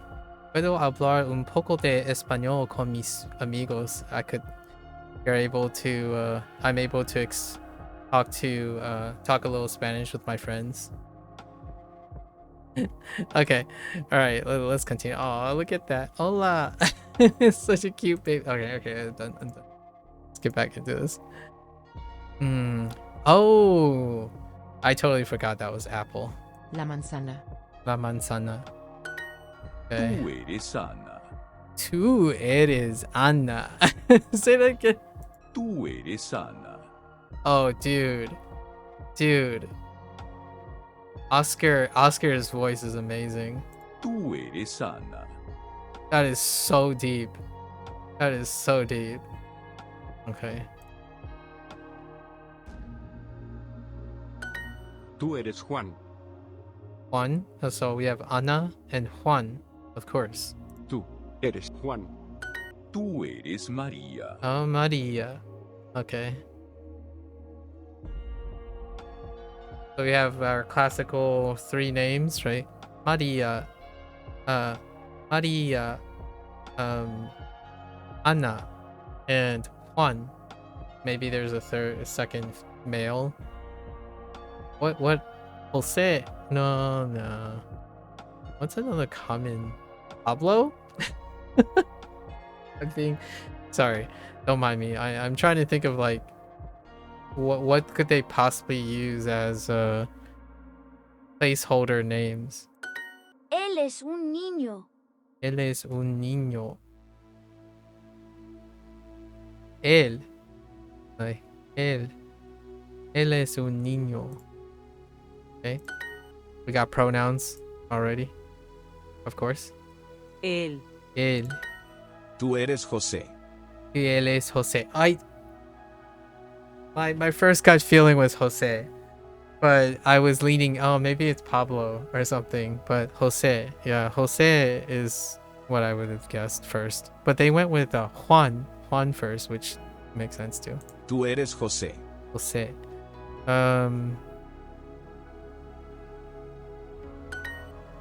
Okay. Él es un hombre. Hombre. Ella es María. Ella es María. Okay. Él come manzanas. Come manzanas. He eats apples. Comer. Like comer is the, what do you even call it? The non-conjugated form? I forgot what you call the base form. The to eat Juan come form. manzanas. Juan come manzanas. Juan come manzanas. Manzanas. Juan come manzanas. Being non-specific. Just apples, but not the apples or any specific type of apples. Ella es una niña. Ella es una niña.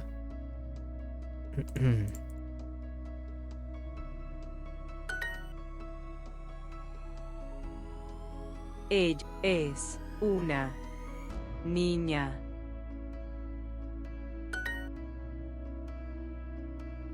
Es. Oops. Es. El Come. come. Oh, you know what? If they had a las, I would have tried to test it out first. Manzanas.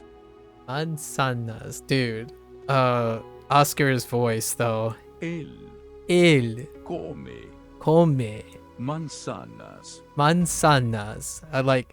I can't even get that rattle. Dude, that is some deep voice right there. Whatever the sample was. It is her. Es. Soy Soy. ella. Ella. Oh, it's just es ella. Whoops. I doubled on it is. My bad. I doubled on it. Es. Soy. I did it again. Ella. It is, I is her. My bad. Bread. El pan. El pan. El pan. El pan. I can't do an impression of this. El pan. El pan. El pan. El pan. I'm my P's are too harsh, but it's fine. It'll take some time. La leche. La leche. La leche. Oh, you sound normal. You always sound like this. Why does Falstaff always sound so conveniently similar?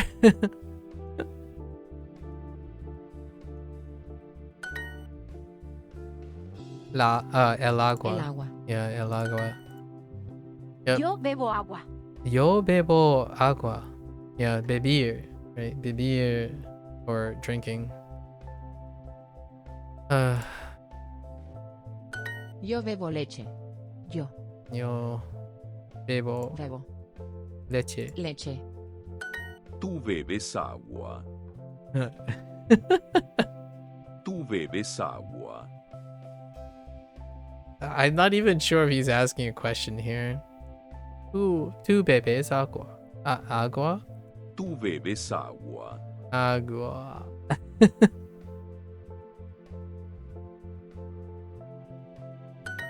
Yo como manzanas. Yo como manzanas. You sound really different. What was this guy's name? Uh, dang, I forgot your name.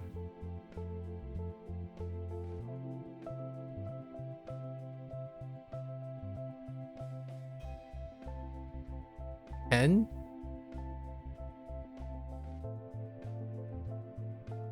Nope. Doesn't come to me.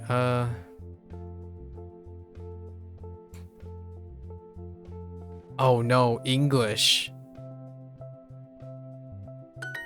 La mujer bebe agua. La mujer. Oh my gosh, you sound so different. Holy. Zara's voice is. Whoa. La mujer. La mujer bebe agua.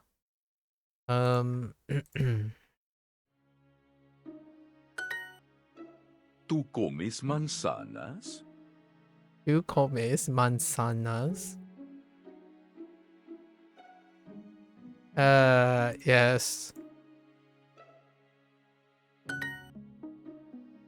Manzana. Manzana. Niño. Niño. Yo. Yo. Interesting. El. Pan. Pan. There's some highs and some lows currently. Tú comes Tu comes pan. Tu comes pan. pan.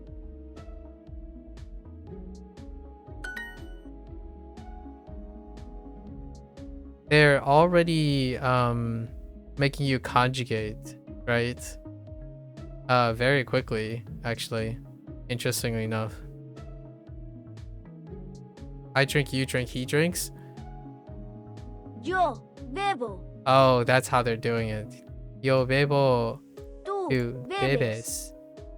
bebes. Él El bebe. bebe.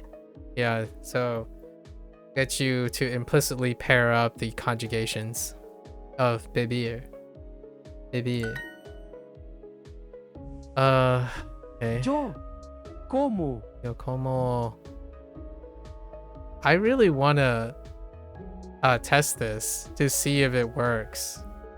Pan. Because you could be specific. I eat the bread. But now I'm curious if this is marked incorrect. Okay, so they want to be like as. Okay, that's fair enough. Como pan. Just wanted to test. Worth a test. Alright. Es ella. Es ella. Right. Yo Yo como pan. Right. Soy. ¿Ne? Oh, soy. Soy.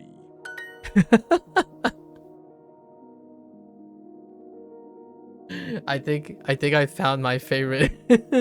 I think I found my favorite generated voice. It's definitely Oscar's. El niño. La niña. I think his voice is fine. He kind of sounds like Junior from the other ones too. Zada is the the furthest departure. I wonder what Vikram sounds like. What they ascribe to Vikram. El niño, la niña. Right. Tu bebes agua. Agua. Agua. El niño. That one's okay. Yo soy un niño. Who is this supposed to be? I think it's like the two default voices. It's so much louder. It's almost like crackly. Yo soy un niño. Like it's like peaking. The sample is peaking. Yo soy un niño. Yo soy un niño. Oh my gosh, it like went loud and then Yo bebo. Tú bebes. Él bebe.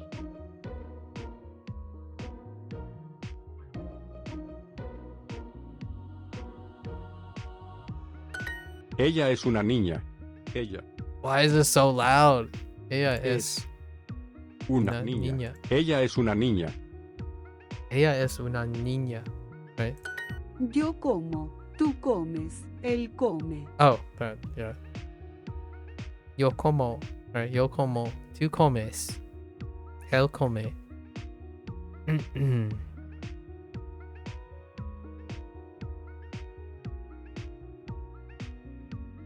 Ella es una mujer. Ella es una mujer. Mujer. Él es un hombre. Él, Él es es- hombre. ¿Un hombre? Él es un hombre. Yeah, él es un hombre.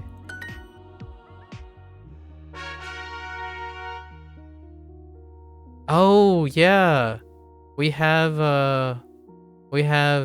XP bonus. We might as well do the legend then, right? La leche.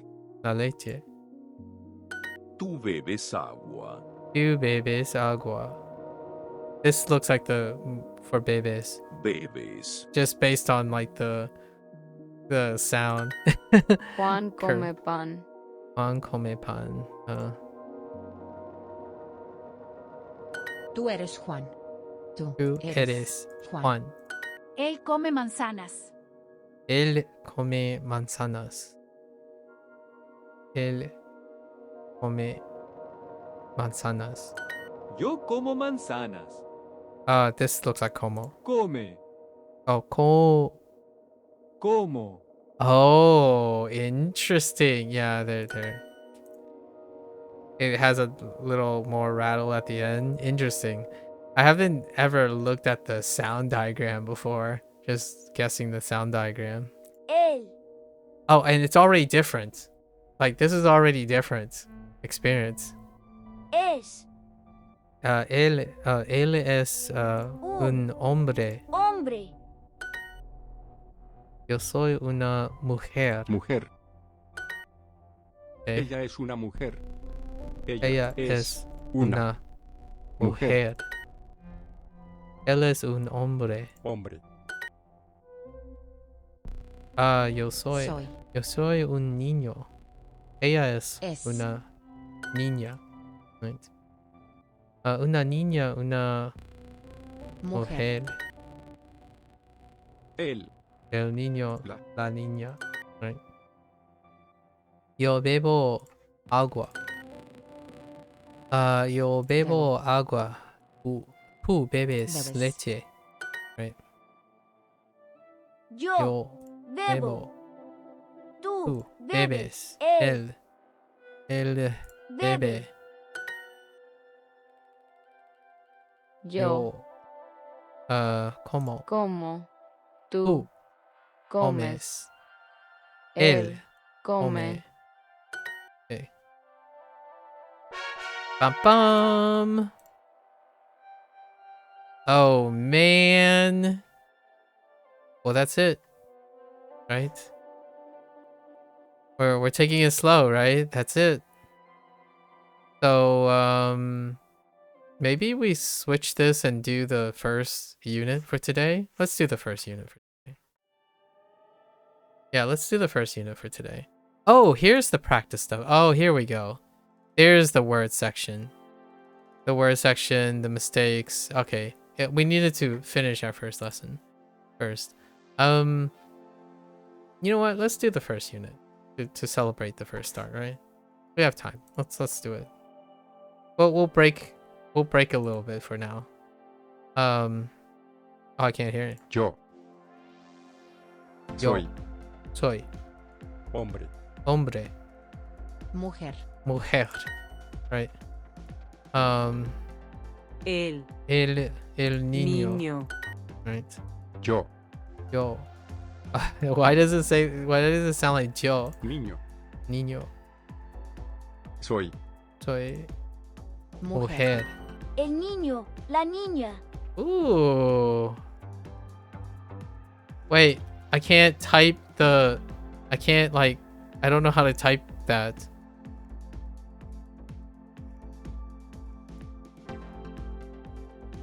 Oh, I see. Okay. I see what they're doing. So, I can do this. Yo soy una Ah, mujer. yo soy una mujer. Mujer. Interesting.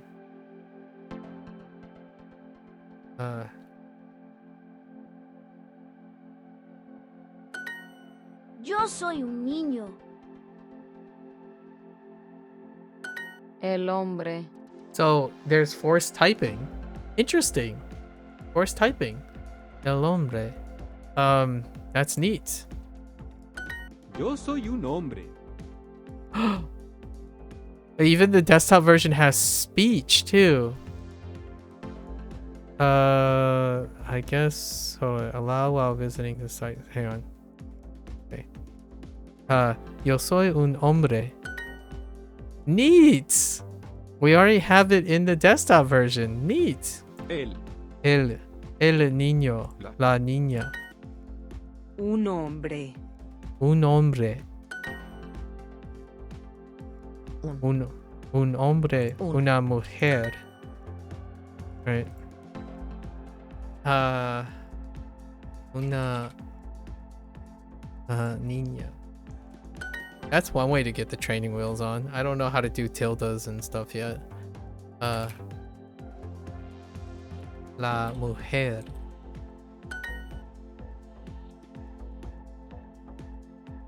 I don't know if you need to capitalize. Yo soy una mujer. Okay. Neat. Oh, I'm jamming to this right Juan now. come manzanas. Okay. Juan come manzanas. Hombre. Hombre. El. El. Manzana. Manzana. Yo. Yo. Tú eres Juan. Tú eres Juan. Tú eres Ana. Ella es una niña. What? Ella es una niña. Él es.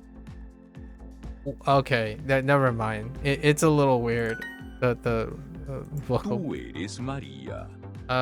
Do I have to do the? Yeah. Él es un hombre. Él es Es. un hombre. Soy. Yo soy un niño. Ella es una niña. Es. Right? Tú eres José. Tú eres José. Okay. Él come manzanas. Él come manzanas. Right. Él es un Él es un niño. niño.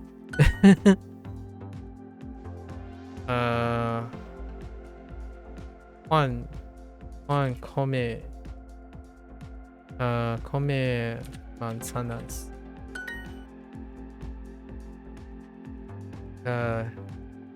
Ella es María. María.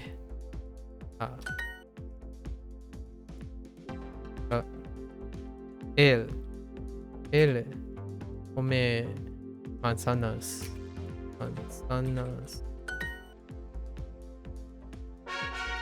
Pam pam. Niño. Niño. Hombre. Hombre. Pan. Pan. Niña. Niña. Yo como pan. ¿Cómo? ¿Cómo? La mujer bebe agua. La mujer bebe agua. El pan. Okay. ¿Tú comes pan? ¿Tú comes pan?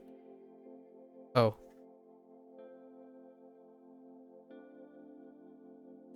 Yo como, tú comes, él come. Yo como manzanas. Come. Como. Oh, you tricked me with that early. Bebo. Yo bebo agua. Tú bebes leche. Bebes. Leche. Yo bebo leche. Yo bebo leche. Let's see. Agua? El hombre bebe agua. El hombre bebe agua. Okay. Yo bebo leche.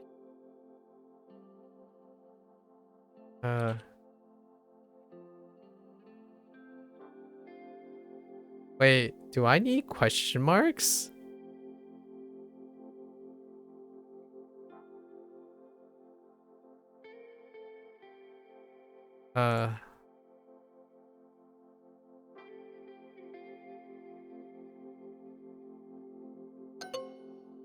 Oh, whoops.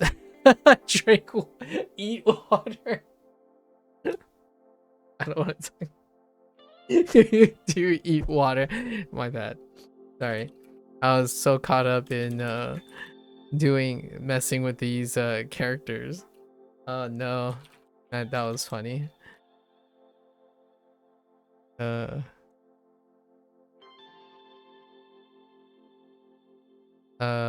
We need this.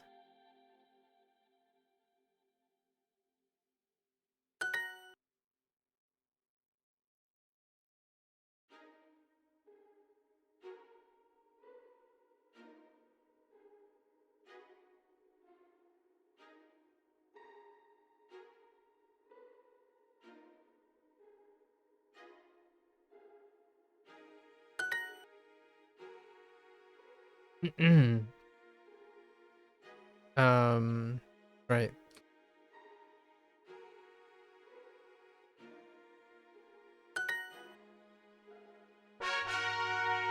Bum bum.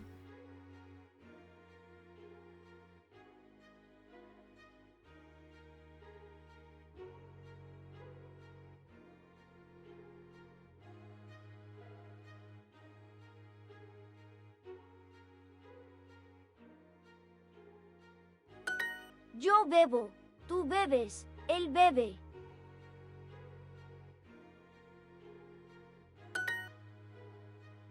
Una Una niña. Yo soy un hombre. Yo soy un hombre.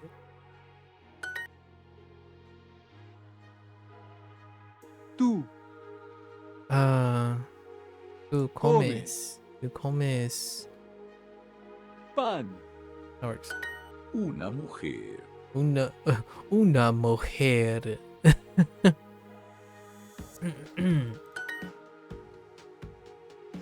Juan. Juan come manzanas. Manzanas.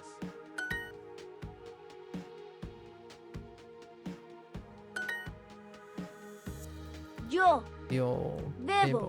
Tú Tú bebes. bebes. Él bebe. bebe.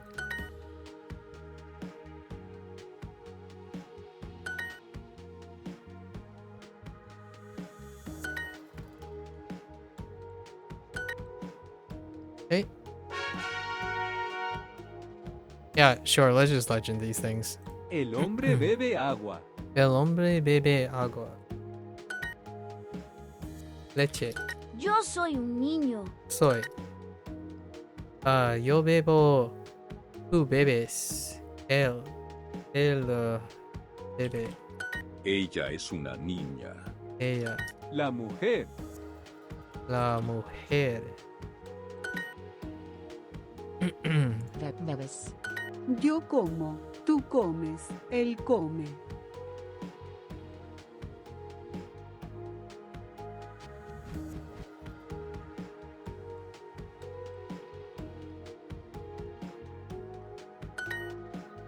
Okay. We're speeding up a little. Una.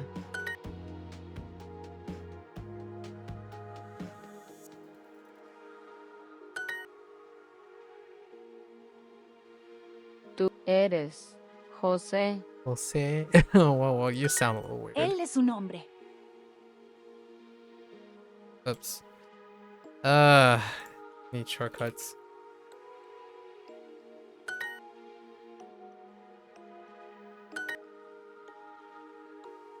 Tú comes You comes manzanas? manzanas.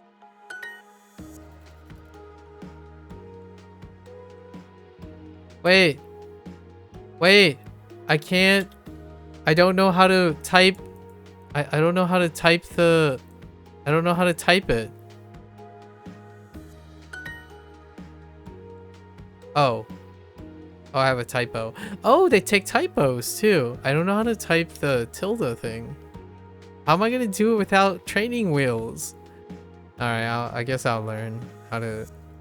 this evening I'll learn how to type the tilde. Tú That was an embarrassing typo though. comes Tu comes... pan. Tu comes pan? It's kind of funny that they're doing the implicit uptone as opposed to asking, do you eat bread?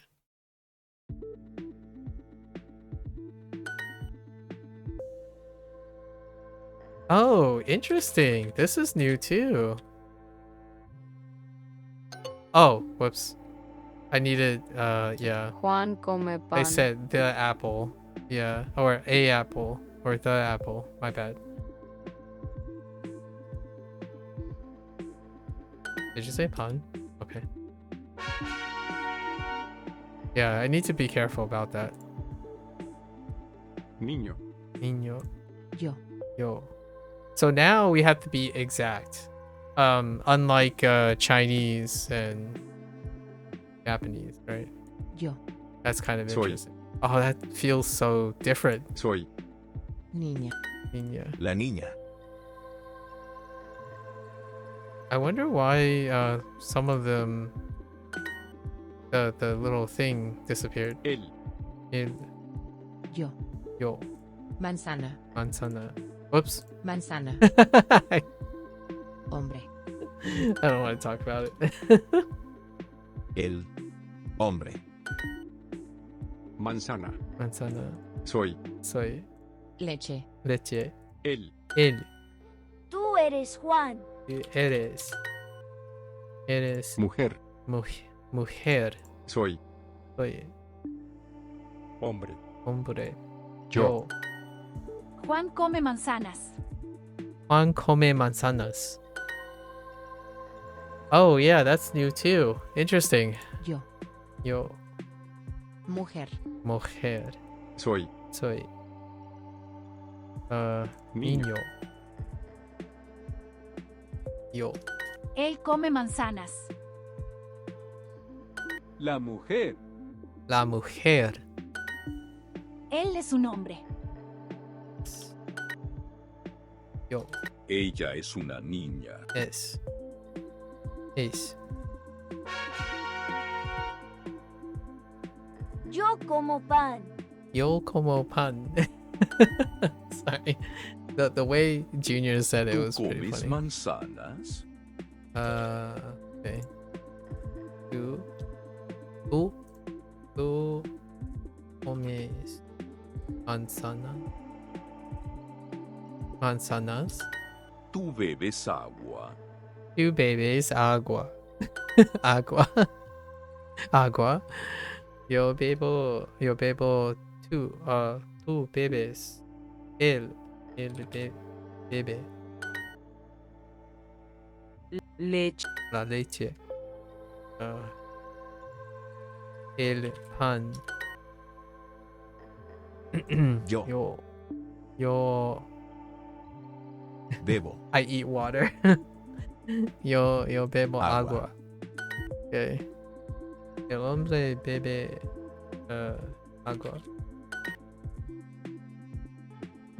Bebes. Yo como manzanas.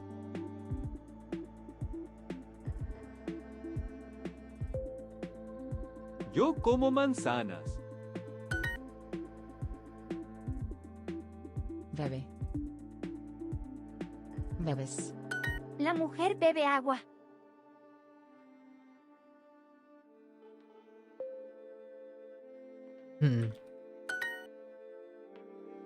Wait, there was a typo.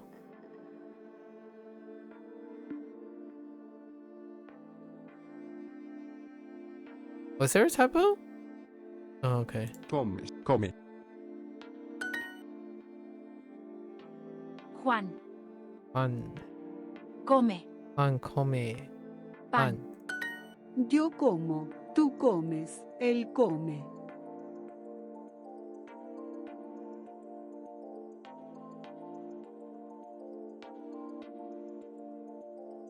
Whoops.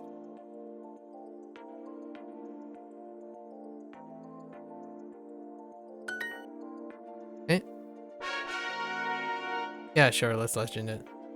Leche. Leche. Soy. Soy. El. El. Manzana. Yo bebo agua. Yo bebo agua. Okay. Yo Yo bebo leche. Él es un hombre. Él es un hombre. Okay. El niño. Why? Pay attention to accent. I don't know how to input the accent. Alright, hold up. How to type tilde n. To type a tilde n on a code, hold Control Shift the tilde key, then release and immediately press the N. This will produce the... What the? Why is that so... Wait. I gotta try this. Okay. Tú bebes agua. You bebes agua? I was gonna try to do an uptone, but maybe just agua. It's fine. El. Ah! Wait, how do I do... No. It's just... El come manzanas. Tú Tú, comes pan. pan? Okay.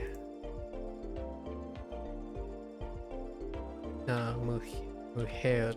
Oh wait, I gotta test this out. So they say shift tilde n.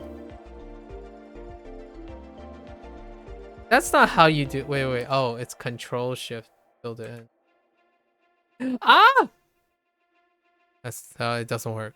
Wait. Hold down Control, then hit Shift, then hit tilde, then release and press N. What?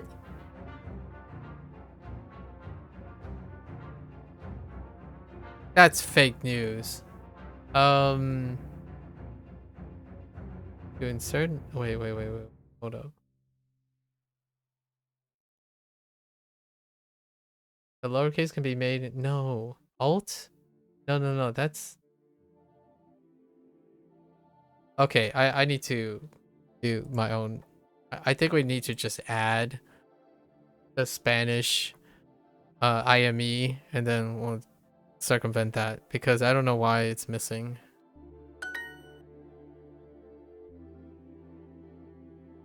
Oh, interesting. Getting used to the interesting multifaceted. That's cool. Oh, that's neat. That's different too. What? There's so many different things.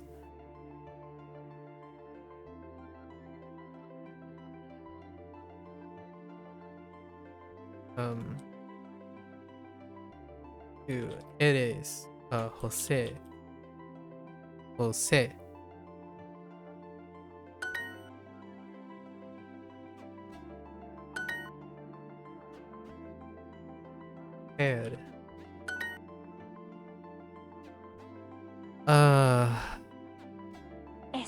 Es ella. Ella. ¿Comes manzanas? Yo como pan. Okay. El hombre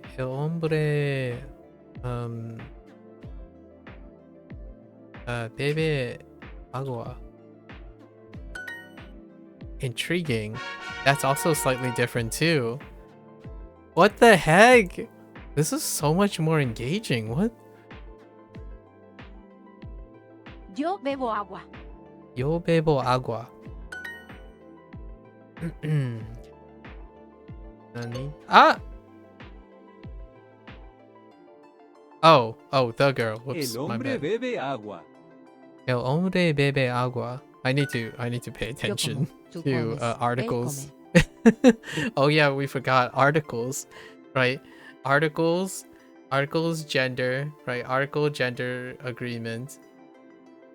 We have articles and gender that to be considered.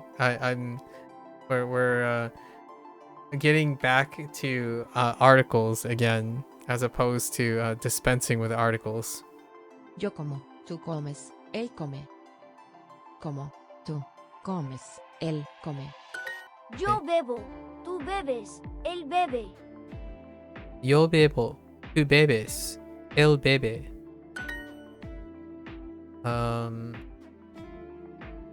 Ooh. Whoops, that's dope. Ah! Una niña. We're having keyboard gymnastics right now. Hombre, soy, mujer, niña, niño, El pan. el pan. Soy, niña, niño, mujer, Yo. yo. Ella Oops. es una mujer. Ella es una mujer. Ella es una mujer. Pan. Mujer. Mujer. Él. Whoops. Él, I don't want to talk about agua. Yo. Yo. Leche. Él es un niño. Él es un niño.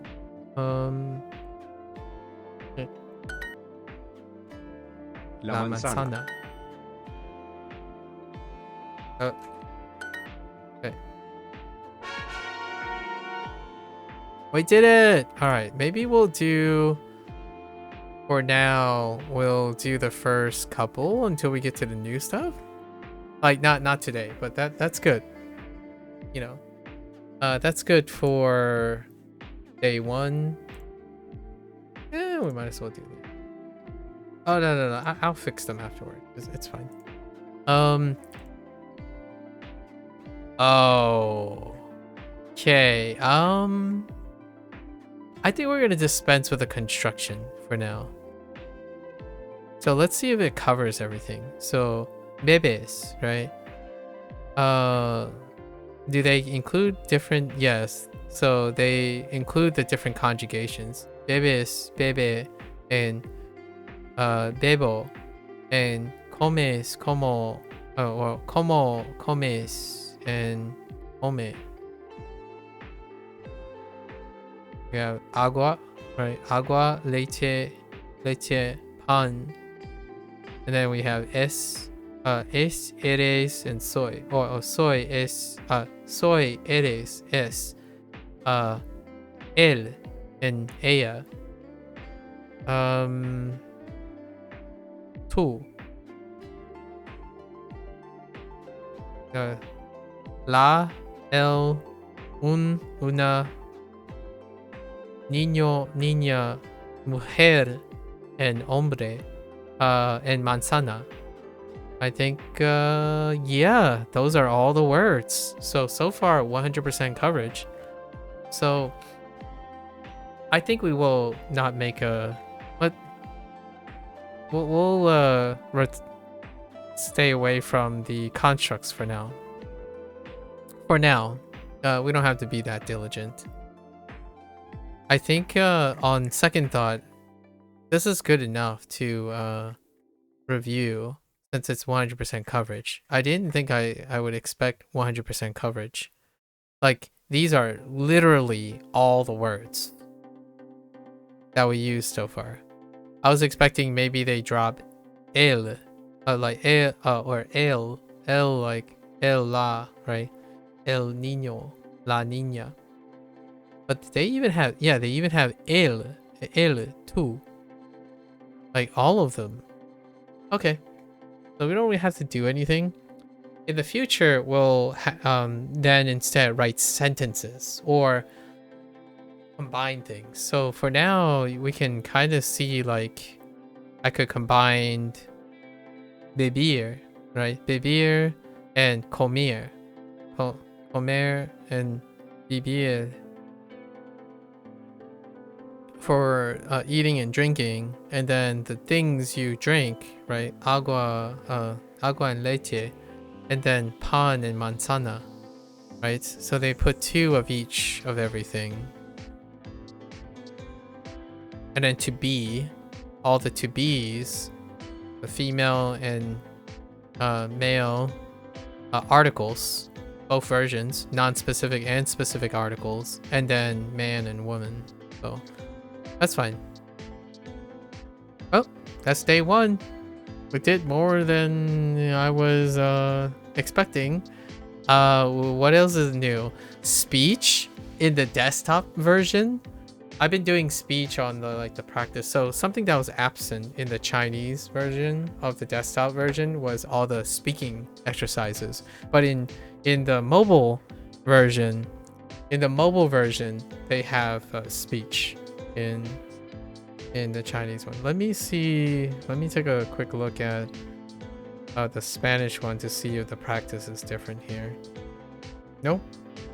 Same thing. That's awesome. I like it. That's awesome. We're probably gonna go a little bit quicker as I expected for the beginning of Spanish. Neat. So, as a way to celebrate our start of a new project, right? I told those who cared that we're gonna start the day after my birthday. So yesterday I had a cupcake. It was a rainbow cup. It was a cupcake with like a diagram, like a rainbow that was made of like a sour fruit strip, and then we had clouds and blue skies. And now today, right? Today we had like 4 cupcakes. There's one more. We have a flower cupcake. Blue flower. I don't know what it's supposed to be patterned in, but cheers, right? Cheers. It's a celebration for being 38 years old and 1 day. I guess it's like more like 2 days now.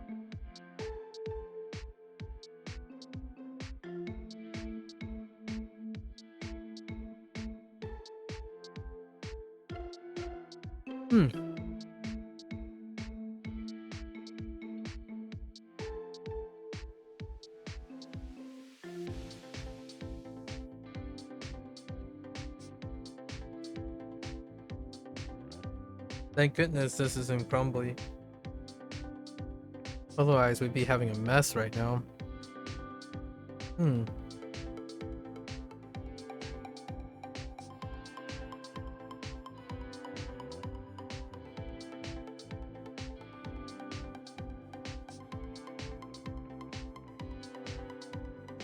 What a way to spike your sugar. Your blood sugar.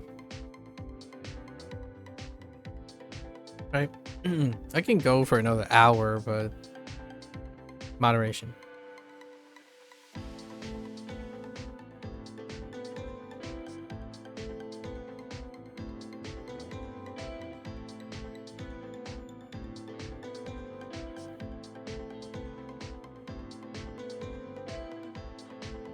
All right. Not bad, not bad. Another celebration.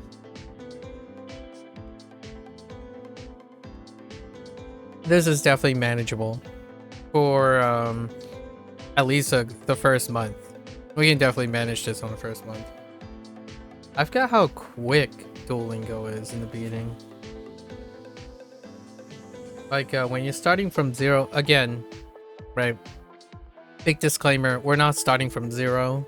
I'm also not starting from 0 in Spanish. And I think we're gonna get much, much deeper into Spanish than possibly even Chinese, Mandarin, before we start hitting like a place where I'm like, oh, I'm strictly learning more things, right? Now, there is definitely some rust and more like some pattern usage. Articles are gonna I'm gonna have a habit of forgetting articles, as in out of complacency, because largely Chinese and Japanese do not have articles, right? So there are going to be some interesting, fun, like pattern getting used to again. You know, I already tested like adding the pedantically and whatnot, so we'll see how Duolingo goes about it. And all the activities, half the activities are different. Like, actually, hold up. Yeah. Like, instead of...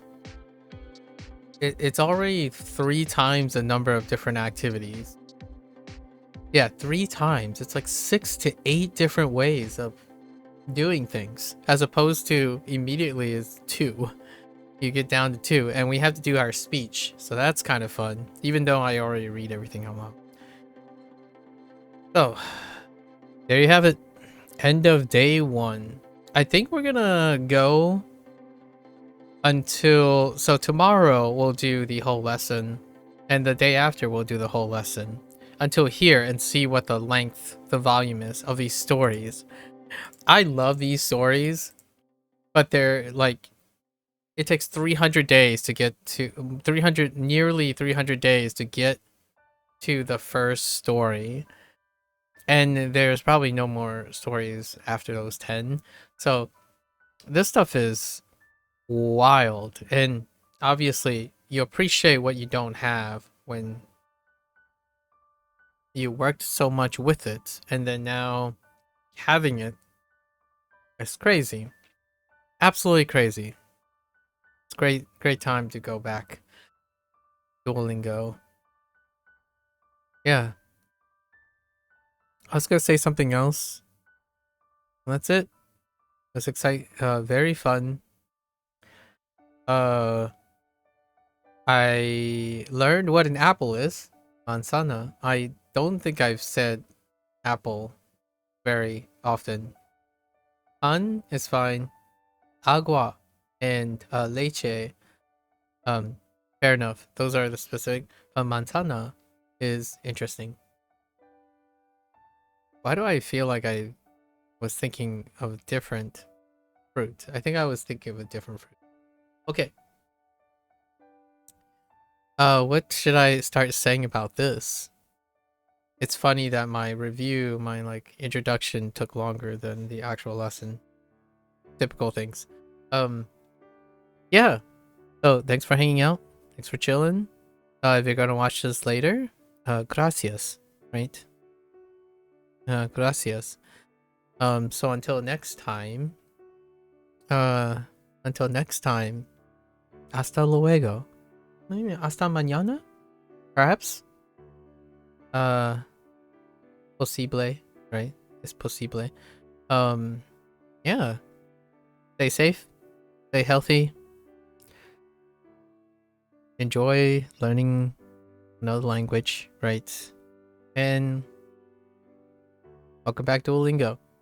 Alright. Just in time. Duo is not dead anymore as well. Alright. Take care, stay safe, stay healthy. I'll catch you guys next time. Right. Bye bye.